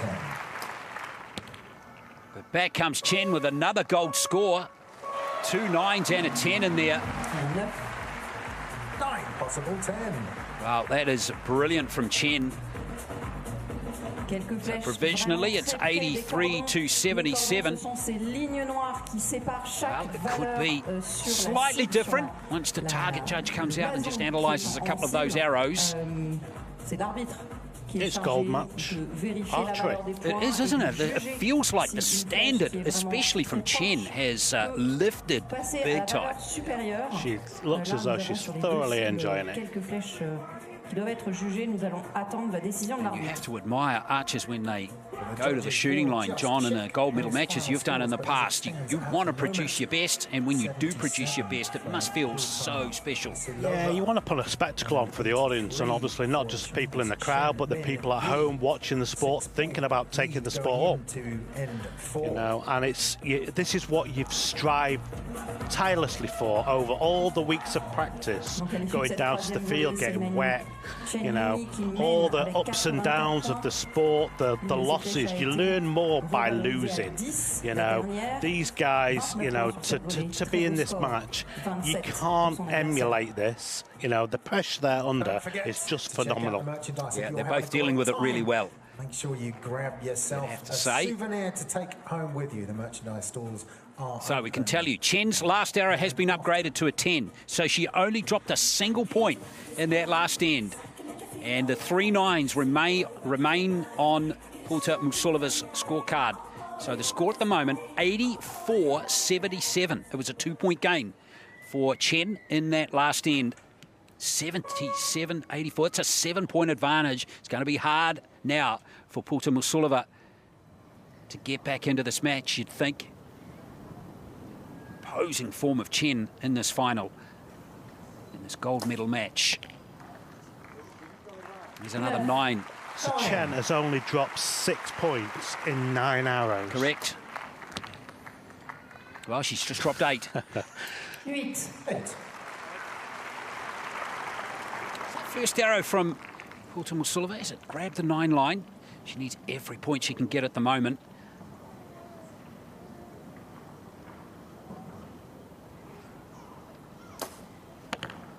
Sept. 7. Well, that's her third 7, and that's just going to make it extra hard for her now. 7. 7. Yeah, those ones you really want to be 10s, don't you? They're just trading punches now.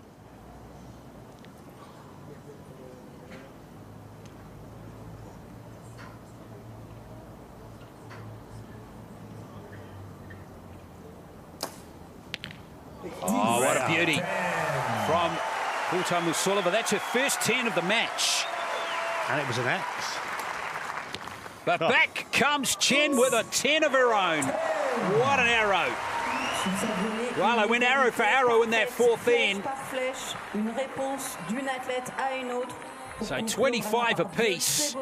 So 7 points. The margin remains with just 3 arrows left. Chen Minyi getting very close now to going back to back at the Paralympic Games here in Paris. Cet écart s'est maintenu sur cette volée avec cette égalité 25 partout. Well, Chen Minyi, you have to hand it to her. On her final arrow, but Chen Minyi Takes something special to come back and just respond 25 like that, for John. her, Defending 25 champion. for More pressure. Mislova on the last one. So it will be 109 to Chen Minyi. She potentially could be holding this title for another 4 years. So she will have held it for 8 years. Yes, it's incredible, isn't it? Well, she's only 3 arrows away now, Chen Minyi. Vous pouvez emporter des souvenirs de cette expérience Paris 2024. Vous avez une boutique ici, n'hésitez pas à aller voir les produits qui vous sont proposés, en ramener, en offrir. C'est une occasion Paris 2024 qui ne se reproduira pas avant longtemps. Donc, Chen will be just telling herself now, just keep calm. Her first arrow, she'll just want it into the gold. whether it's a 10, whether it's a 10 or not, she'll be just pleased with a 9. It's just about focusing and keeping her body heart rate lower. Well, she's been wonderfully composed all the way through this match, all the way through all of her matches. And this is it. Musolova, Czechia. Tough for her to get over the line now in this last end of the women's individual W1 gold medal match.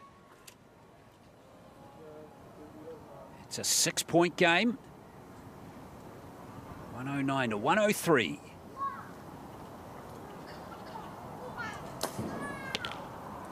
It's a 9. 8, peut-être 9. 8, possible 9. Definitely looks like it's grabbed the line. So Chen. Wow, there's a point game. 8. Still a 5-point match with 2 arrows left. Musolova needs a 10. She does.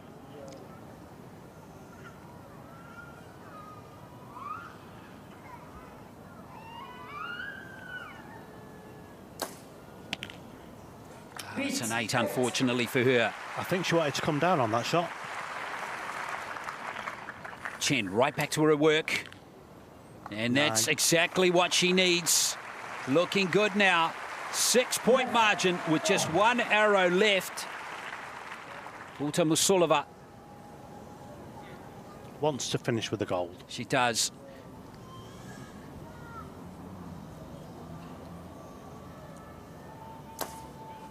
And she does. She's get the 9, but it's just a 4 or higher for Chen Minyi to go back-to-back.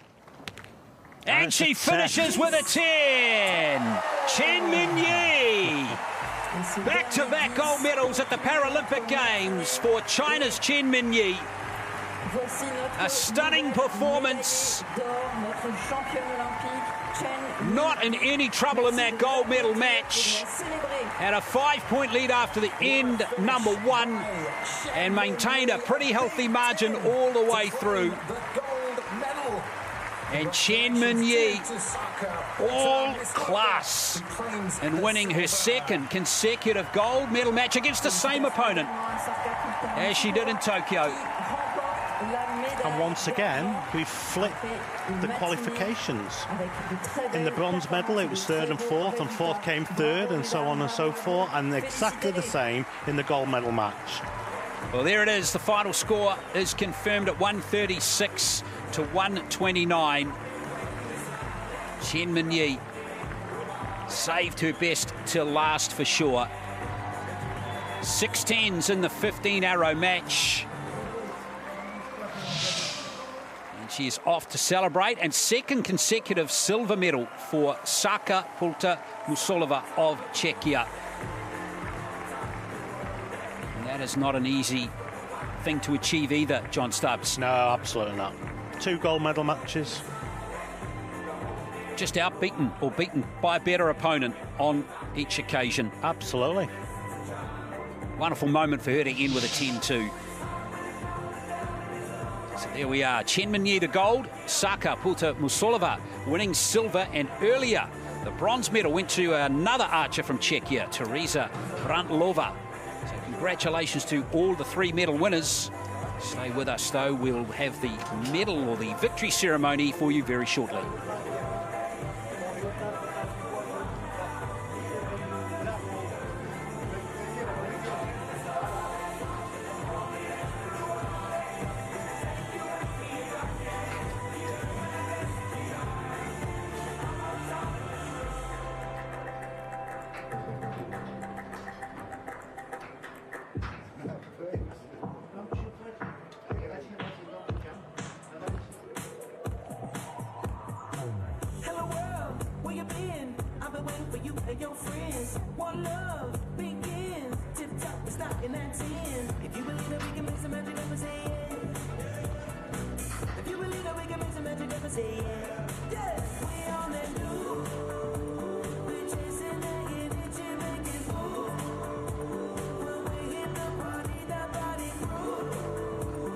Chasing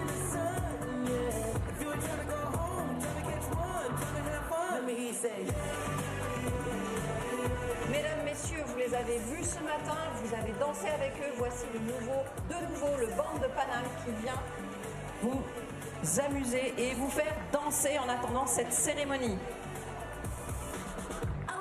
Medal ceremony is coming up very shortly, but while we wait, let's welcome back on field Banda Panam.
Merci de remercier notre groupe Bande de Paname pour cette prestation. Nous les retrouvons plus tard dans l'après-midi. On va passer à la cérémonie des médailles. Ladies and gentlemen, big thank you to our band,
Bande de Paname.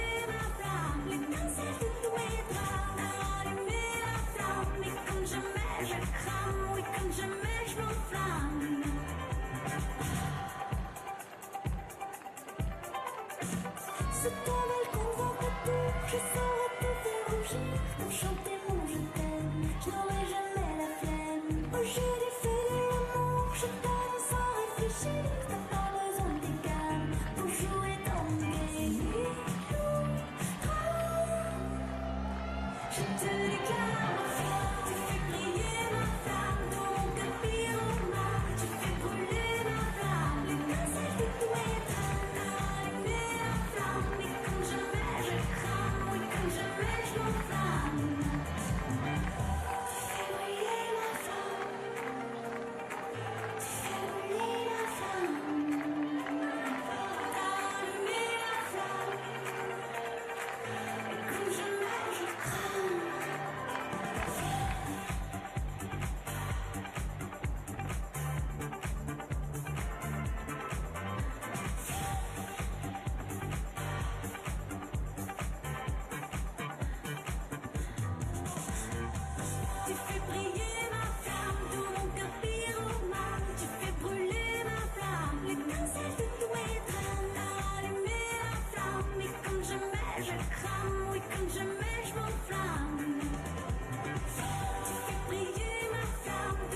Mesdames et messieurs, la cérémonie des vainqueurs de l'épreuve individuelle féminine W1.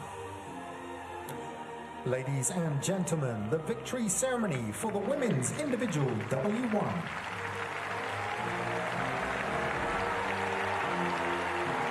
Veuillez accueillir les médaillés. Please welcome the medalists.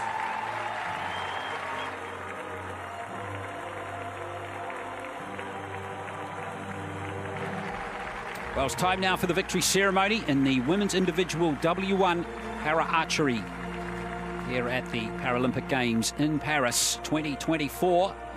Medalists from the People's Republic of China and Czechia.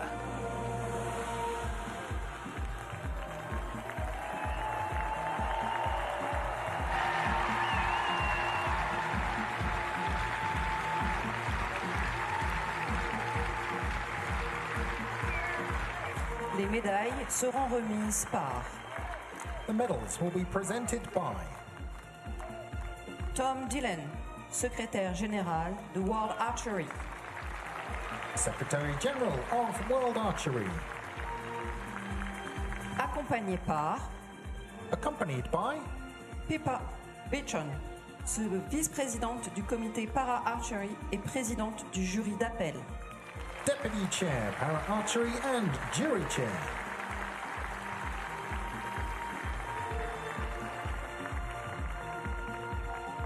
Médaillée de bronze, représentante de la Tchéquie. Bronze medalist representing Czechia, Teresa Brantilova. Well, there she is, Teresa Brantilova of Czechia. This will mean a lot for her. Second Paralympic Games, ousted in the first round back in Tokyo, and this time a bronze medal to her, defeating Kim Ok-yum of Korea in that bronze medal match, 127 to 122. And already fighting back the emotions of the moment. Can't say that's surprising. Here she is, a wonderful moment for Teresa Brantilova of Czechia, the bronze medal here in Paris.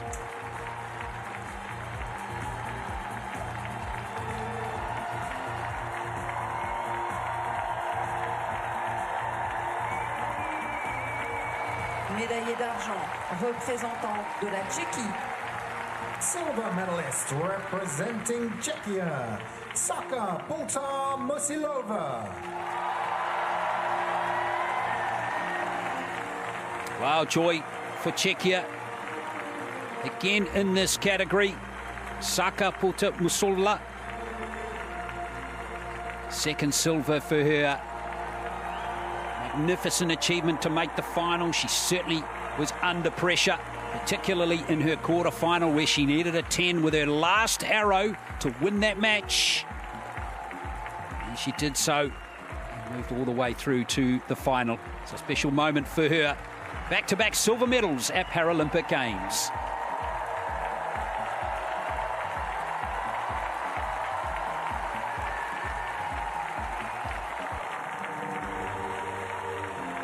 Médaillée d'or et championne paralympique, représentant de la République populaire de Chine.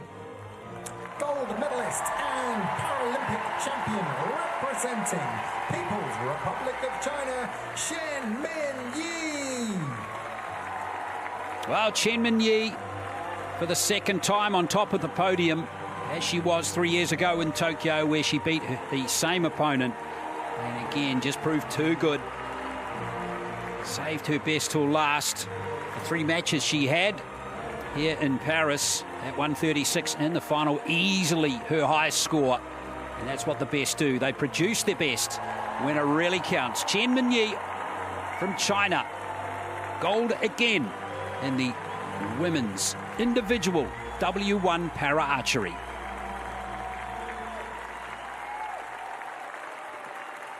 Mesdames et messieurs, si vous le pouvez, veuillez vous lever pour l'hymne de la République populaire de Chine. Ladies and gentlemen, please stand if you're able for the anthem of People's Republic of China.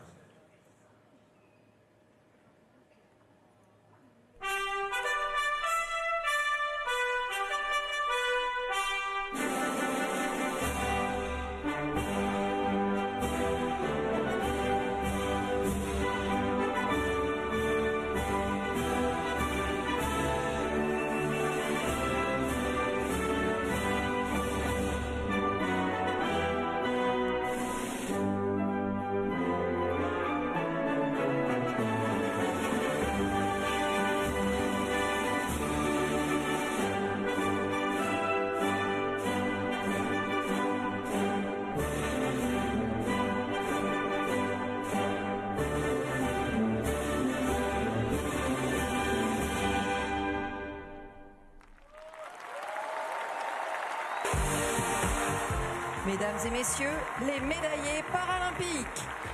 Ladies and gentlemen, the Paralympic medalists.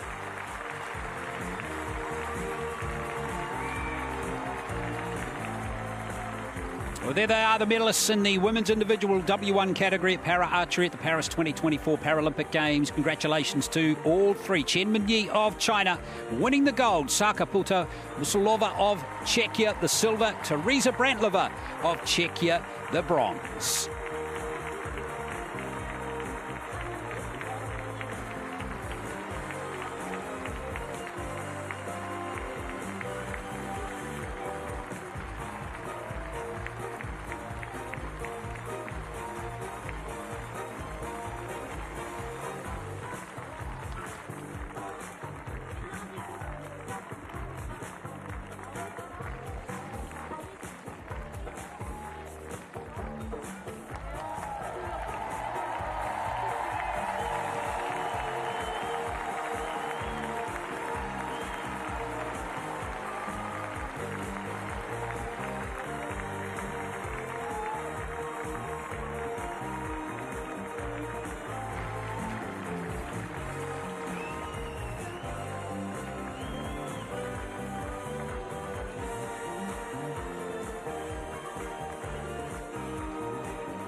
Well, there it is, a moment to savour for Chen Minyi and the two archers from Czechia, John Stubbs.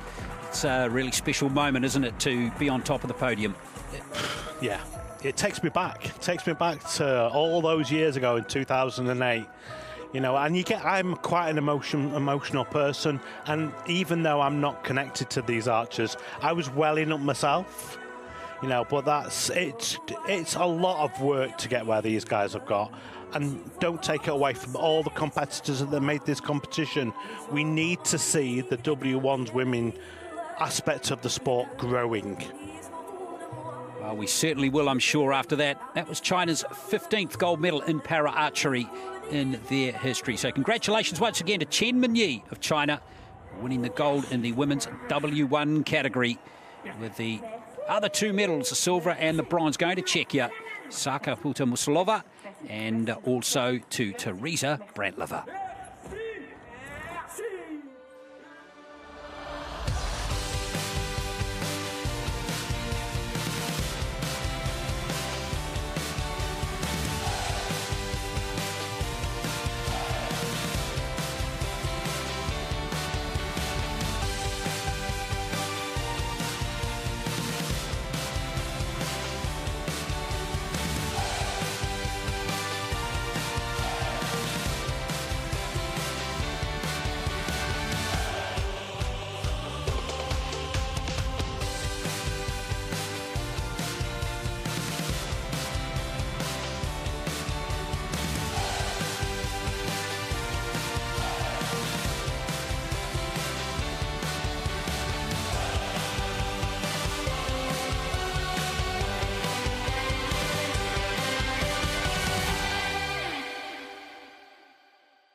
So there you are, that concludes action in the women's individual W1 category. Thank you for watching. We hope you enjoyed all the action. Congratulations once again to China's Chen Minyi, who took out that gold medal match in sensational style. And congratulations to Saka Musulova and Teresa Brantlova, again, for winning silver and bronze. Thank you for watching, and we'll catch you for more para archery from Paris 2024 very soon.